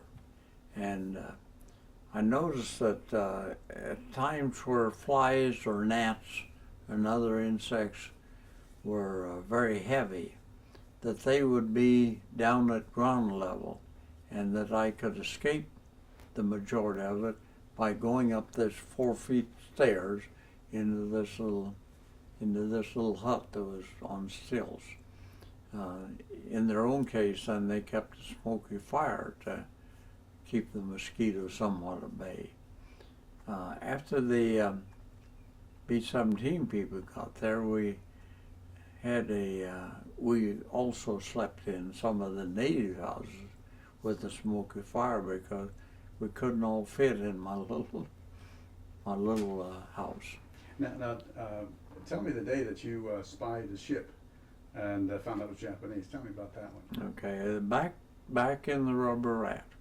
Well, before on the beach. Now I'll go back to that. I want to tie those together. Okay. The issue of when you were there and all the commotion came out because of the ship off. Yeah. One day there was a lot of hollering and carrying on, a lot of commotion, and heard somebody say, big ship, and so we all walked, some of them run, they all walked to the far end of the island, which isn't very far, and a beach, of course, slopes up, and up to the top of the beach, where you get the best distance sighting out over the reef, and there was some looked like cargo ships going by, and we watched them go by, and that was about it. They eventually went on by. going back to my second day in the rubber raft, I thought I was saved that day because I noticed the very top, when you're right down on the level or on the ocean level, you don't have a very far distance to the horizon. Anything that's on the other side, well, the term hull down is a term that's applied to ships that you can only see the tops. And so that morning from a rubber boat, I saw the tops of what appeared to be cargo ships. And I had my trusty metal mirror, and I thought, aha, this could be my salvation. But I watched it for a while. I watched, I don't know, maybe 30 minutes. And it did come closer, but I could not make out whether it was Japanese or Allied shipping. And so I thought, well, I really have no choice. So I took my mirror and I signaled in the direction of these ships. And what I believe is a light cruiser came out from the convoy and came over and went on the opposite side of me from the convoy. Convoy's on the side, he's now on this side. And I can see, before he gets clear over there, that it's a Japanese flag that's flying. And so I just lay down in the bottom of the boat and hoped for the best. I thought, well, they'll either shoot me or take me prisoner or leave me. And I peeked quite a bit, and I could see Japanese sailors in their white uniforms on the deck. And they slowed down and took a good look at me. I know they had binoculars, of course, and they went away and left me. And that isn't what I would recommend to combatants. At least you should pick them up and make them POWs and give them a chance to live. I know that you might mention well, of course you didn't know too much later, about pilots at Midway who had been picked up and had been interrogated, yes, and then murdered. Yes. Yeah, but most people didn't know that until much later. That's right. So it was kind of your chance. Now you were there. What was the weather like? I mean, with the storms, typhoons, kind of things you see in bad movies. Tell me about what the weather was like. Well, these islands were, I think, 4 degrees below the equator. So the weather was very warm. But we had a lot of shade. It rained quite a bit. But unlike what you might think, the rains were all gentle and to walk around it and warm. And so it wasn't too unusual for a rain in the daytime for people to be out in it, just as if it was not raining. And I quite often went out and walked in the rain. But, and it rained a lot. It rained quite a bit while I was out on the island. Most every day in the tropics at that point, yeah. Can you tell me about how you started to teach these people, how you taught them when they had no rudiments, you had no materials, and how you decided what you were going to teach them? I think that's really important. Well, after I've been there, probably 2 months, Droplet came to me one day and wanted to know if I'd teach school.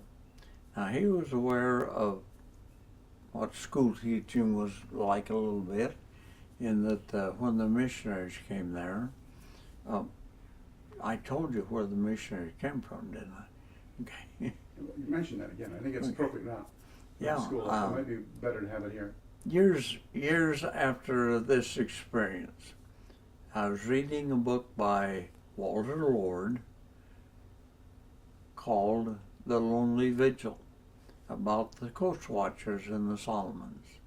And in it, I discovered who the missionaries were that took care of my people.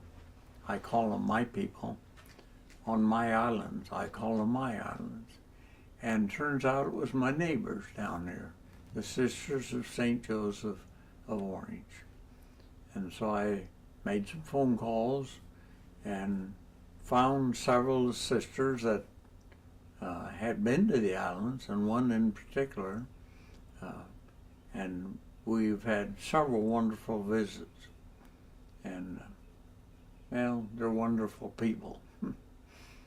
And likewise, at any rate, teaching school, dropped last minute if would, and I said, of course. And he said, well, we'll build you a schoolhouse. And so what they constructed was a larger than a family house, the same manner, with a Quonset type arrangement. And they somehow chopped some coconut logs in half and turned them upside down, right side up, whichever way you look at it, so that the students would have some place to sit. Okay, and now I thought, well, how do I teach them? I knew what to teach them. I knew I should teach them to count, and I knew I should teach them the ABCs and some rudimentary spelling. But we had no paper, no books, no chalk, no chalkboards, but we had large expanses of sand, and they had large feet that they could erase what they wrote, and we had sticks to write with, and it really worked out very well. So I taught them the numbers. I taught them to sing a little song with the numbers called 10 Little Indians, you know the song, and they liked that song. They about drove the B-17 guys nuts singing it.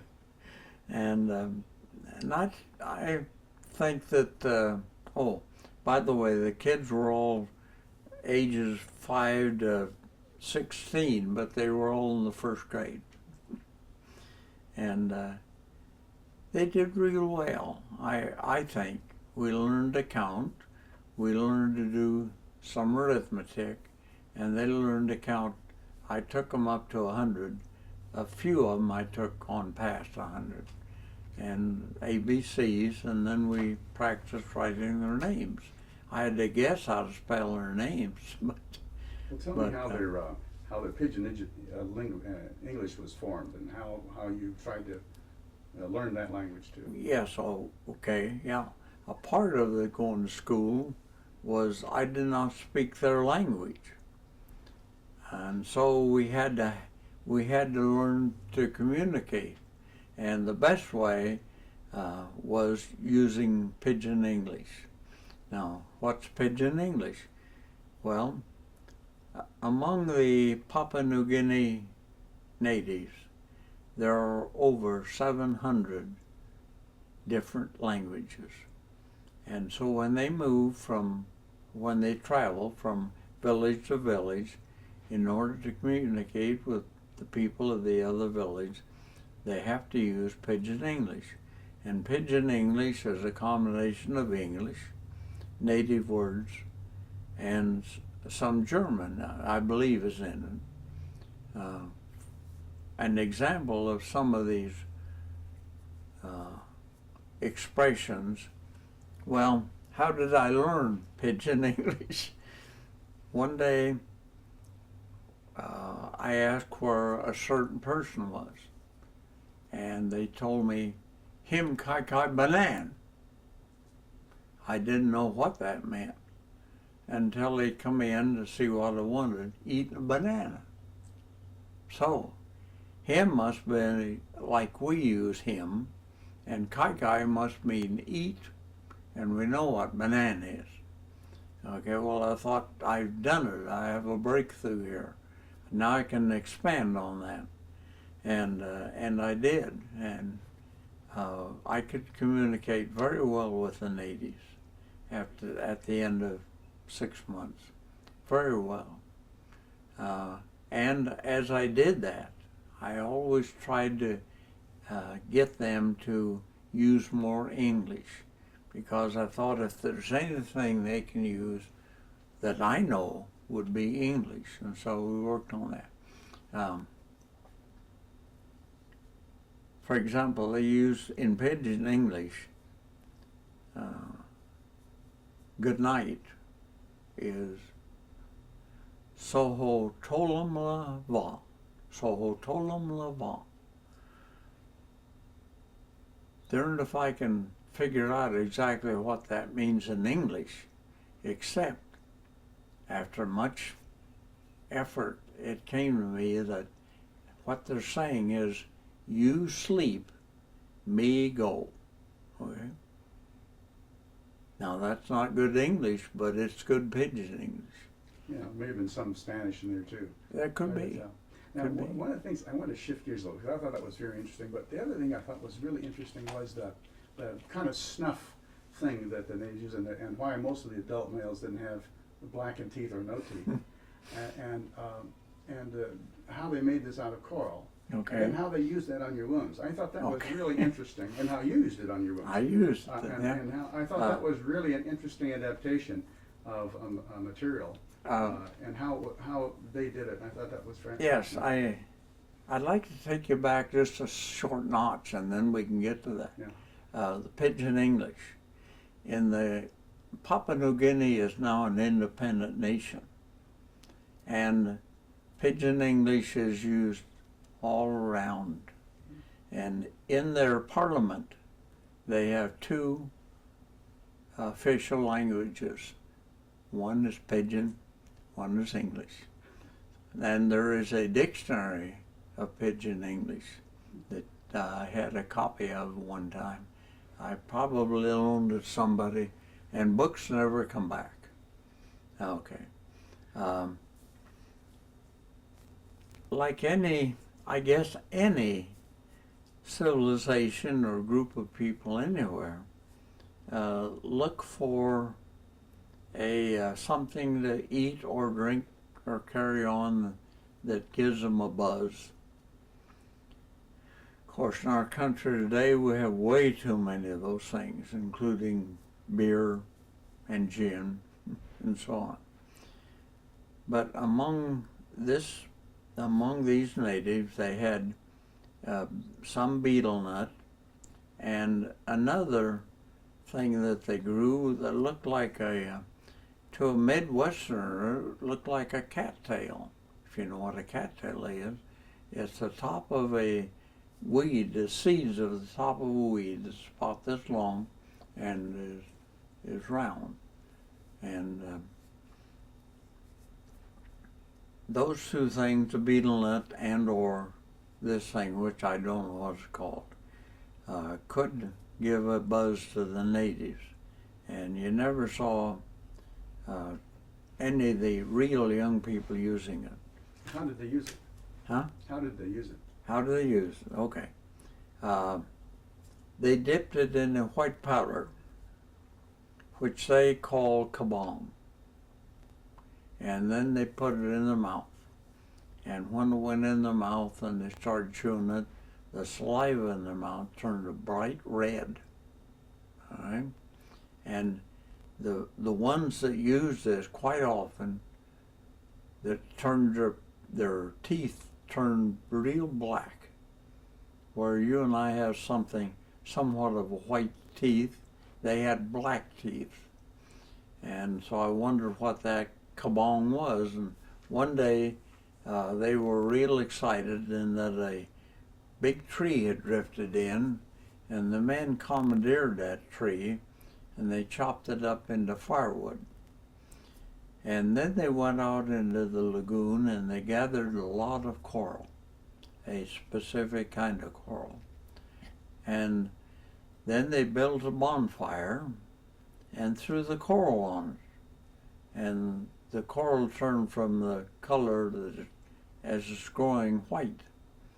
And after they had after the bonfire had pretty well burned down, they then collected the burnt coral from the coals of the bonfire and wrapped it in banana leaves. Then they buried it and put a bonfire and covered it with sand, oh, maybe 3 inches deep. Then they built a big bonfire on top of that. And they kept that bonfire going all night. And the next morning then, when it had cooled off some, they uncovered the banana leaf packages filled with coral, and it had become a powder, a pure white powder, white as I've ever seen anything. And they split that up among them, and each one of them had quite a package of this kabong. Okay. Now, at this time, I had some infections on my feet that were caused, I think, by mosquito bites that got infected. And these infections grew to a round sore. And I kept thinking, what could I do to get those to heal? And when I saw that the kabong was made from coral, and I knew that iodine was made from seaweed, could be made from seaweed or something, I thought, I wondered if that would help me. And so I got a little bit of this from one of the natives, and I took a little stick and wet it and dipped it in the powder, the kabong powder, and applied it to the sore that I had. And it burnt like bejeebers. It really burnt. And I thought, boy, this isn't any good. But I persisted and I kept at it until I had it covered and it formed a scab. Now then, when the sore is open and you walk down onto the beach, the flies go zap right to those sores. And you got to keep stomping your feet, keep flies away. But the one that I had covered with kabong, the flies didn't bother that.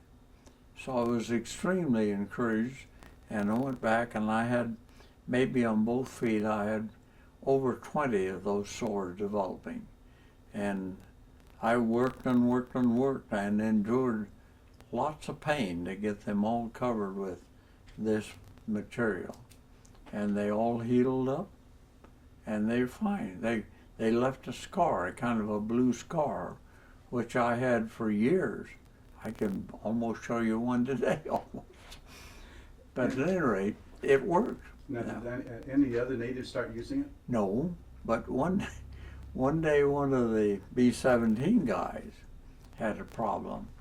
And I says, well, that's no problem. You need to put kabong on. And he says, are you sure? I says, that's what I did.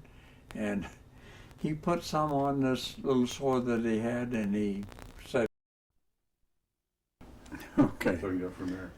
I want to start we're on tape 2, tape 3, recording for Delmar Wiley on May 18th, Saturday, and just about 2 o'clock, and we're just about ready, just about finishing up.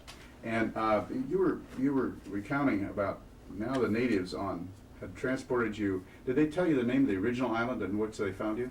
No, I didn't have any idea of names of any of the islands. Okay. Did you find out later, though? Oh yes, the first island was called Janine, or Janine. Okay. And then they transported you from there to Han Island. To Han, yes. And that's where they cared for you. Yes. And how did they care for with those wounds? You had some really major wounds. Well, this doctor showed up with a bottle of brown liquid, which I think was peroxide that had lost all of its fizz. And he washed it for several days, and then it ran out. Now, he also had a length of gauze that he used to wrap it. And he came every day unwrapped it, and washed it in that. And when it ran out, he used coconut milk. Now you think about it, the coconut milk would be sterile. So he washed it in coconut milk, washed the gauze in salt water, and rewrapped it. And little by little, scar tissue began to form over it. And when you have a wound that's not quite this big, scar that doesn't scab over, but the scar tissue we could see growing from around the edges, and eventually it closed. And the scar tissue to begin with was very thin. And I had one time when it reopened, when there was a little bit of infection or something showed up. But it healed. And when I got back to the States and the doctors looked at it, they said, well, the muscle damage, there's really nothing they could do to fix that, and to just cosmetically close the scar would just no reason to do it. So they said, you got it, you might as well learn to live with it, which I have. But I exercised even before it healed on the island. I got so I could walk around fine, and would walk clear around the island in the morning. It's small enough that you can walk it in the morning. And boys were constantly with me. Tell me about the people. What kind of people were they, and how were they dressed, and what was their skin like, and what did they look like? Well, I got their pictures. Do you have any with you? Not here, but No. I have pictures. Want to see some? If you have them on the, do you have them on the CD? Yes, I have them on CD. And we'd have them. We could get. But yes, you we can could get add them in later then. Yes, but but I have a few prints of them. oh, that'd be great. If you need Can to take see the 'em. mic off and we could shut this down a bit. Yeah. Well, you'll get a better picture from the CD. Yes. Well, we can do that. We can just continue then. Okay. But tell me about it visually. What kind of people were there? How Okay. tall and what's their weight? Well, you've been to Port Moresby. That's them. Quite dark, fuzzy-haired. Okay. Now, the African Americans have very curly hair, but they have fuzzy hair. Okay. Now they would let it grow up, and they could make their hair, cut it so the hair was like this, and it would stand up several inches above the head. And I'm sure you've seen it then. Okay. I wouldn't describe them as being black. I would describe them as being very dark, and their skin had a copper tone. To me, it was beautiful, beautiful skin. White teeth in the young people, but the thing that I noticed in their noses were so non-existent that they could get right a hold of a coconut and drink milk without bumping their nose. And when they smiled, they not only exposed their teeth, but their gums. The big smiles, beautiful big smiles. And so Okay. they really became close to you. Oh yes, you know they are. Yes. Wonderful people. And the Japanese that didn't treat me too well, Sony. My truck has a Purple Heart license plate. It's Toyota.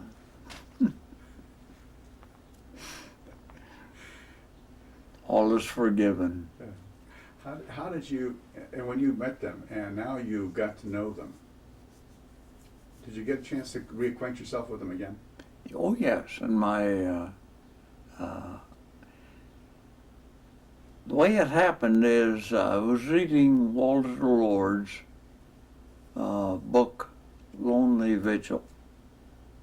Don't know if you've read it or seen it, but in it he found out that um, the religious people that went to Bougainville were from the Sisters of St. Joseph's of Orange, which is my neighbor down there. So I called down there one day and talked to some of the nuns, and I found one that had been to my island. Okay? Naturally, we got together a few days later and had a wonderful visit. And the picture that's on the front of the book she took while she was visiting there, all right? And then she was reassigned back down there to Bougainville. Can you make 1 second? We need a copy of the book. I'd like to have it.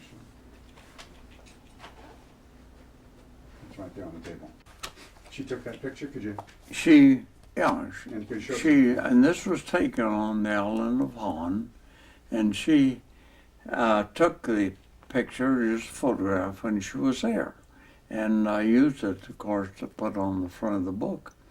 But as a result of her being there, she was acquainted with some of the people, and the great-granddaughter of Dwapala was going to school at the time, and I got a letter from her along with a picture, and I immediately wrote her back, and we now have email to her, believe it or not. And so yes, I have correspondence with not all of the people because they don't have email. She's on Bougainville, not out on the island, but she was at Port Moresby for quite a long time. Okay? And you know where that is. So you had a wonderful opportunity to renew a relationship for people. How do you say thank you to somebody like that? Well, we're saying thank you. One of the things I did, and Dwapala asked me to do it, asked me if I would teach some school to the young people. And so I taught school for a while. Now, what do you do? How do you teach school with no pages, no books, no paper? Well, where there's a will or a way. They got big feet and a lot of sand. So they could write in the sand and what have you. So I did teach school for a while. We are sending books to this school that is there now.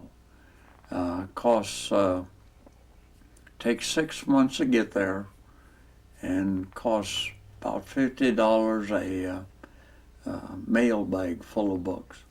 But we are keeping them supplied with books. And so that's the best way I know to say thank you. I told you that my son and oldest daughter had visited. Yes, that was another thank you because they really enjoyed that. What was their experience? Oh.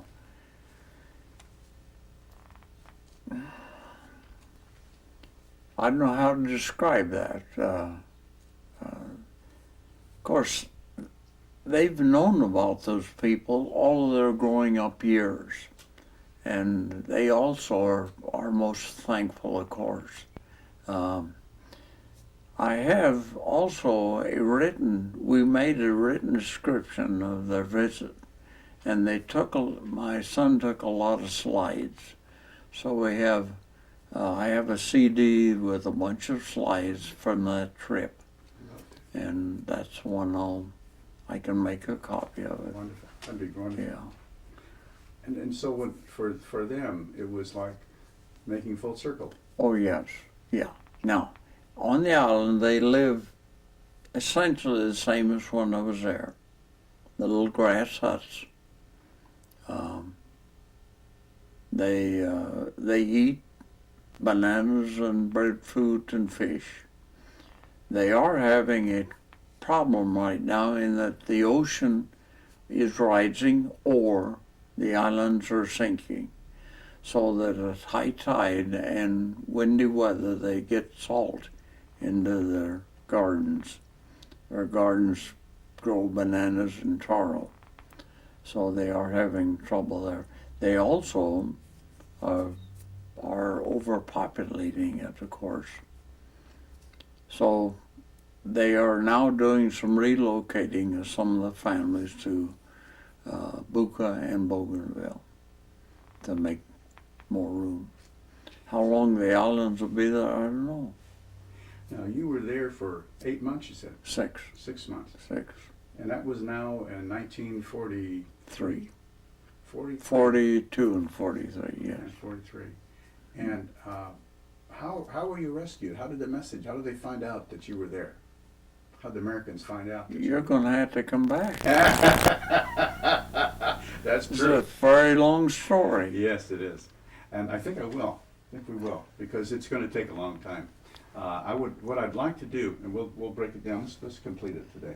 And on behalf of the Military Museum and the California Military History Educational Project, I really wanted to thank you today, Mr. Wiley, for allowing us to take this much time of your Saturday to visit. And I will continue as soon as we can schedule it, whether it's next week, whenever, so we can do that. I know I have to be out of town for a few days, and Roberto's got some obligations. Maybe next Friday or Saturday, if that's a possibility, for your schedule. Yes, I'm retired. I have time. I am, however, looking after an elder, little bit older than me, a neighbor. It's in a care place over here, but he's keeping his house. And I take his mail over to him every day or two and visit with him, and I need to go over that this afternoon. Oh, good. That'd be fine. Okay. Well, that'd be great. We'll renew that. I'd like to kind of recap some of this. I'll think about the things we have. Read your book and some of those things. So I'll develop some other stories. So I may recap some of that we've already gone through, so that I can recall some things that I would like to get on tape. But this has been a really quite an experience for me. It's been great. I just really, because as an old Navy guy, and I really have a young Navy guy. Yeah. Well, I really love the South Pacific, and there's nothing like a sunset and a sunrise in the tropics, and to be on an island like that with people who care for you. You need to see my screensaver. What do you have on your screensaver? When my son was there, he spotted 2 boys paddling a canoe or poling, because they buy, and he grabbed his camera. He's a great photographer. Grabbed his camera and got a photograph of them in the sunset. Oh my! And it's beautiful. That's wonderful. It's on my computer. If my wife hadn't started using it. Oh, I'd love to see it. You can see it, or you can put one on your computer. Oh, I'd love to. Because what I collect. I'm a part of photography nut, and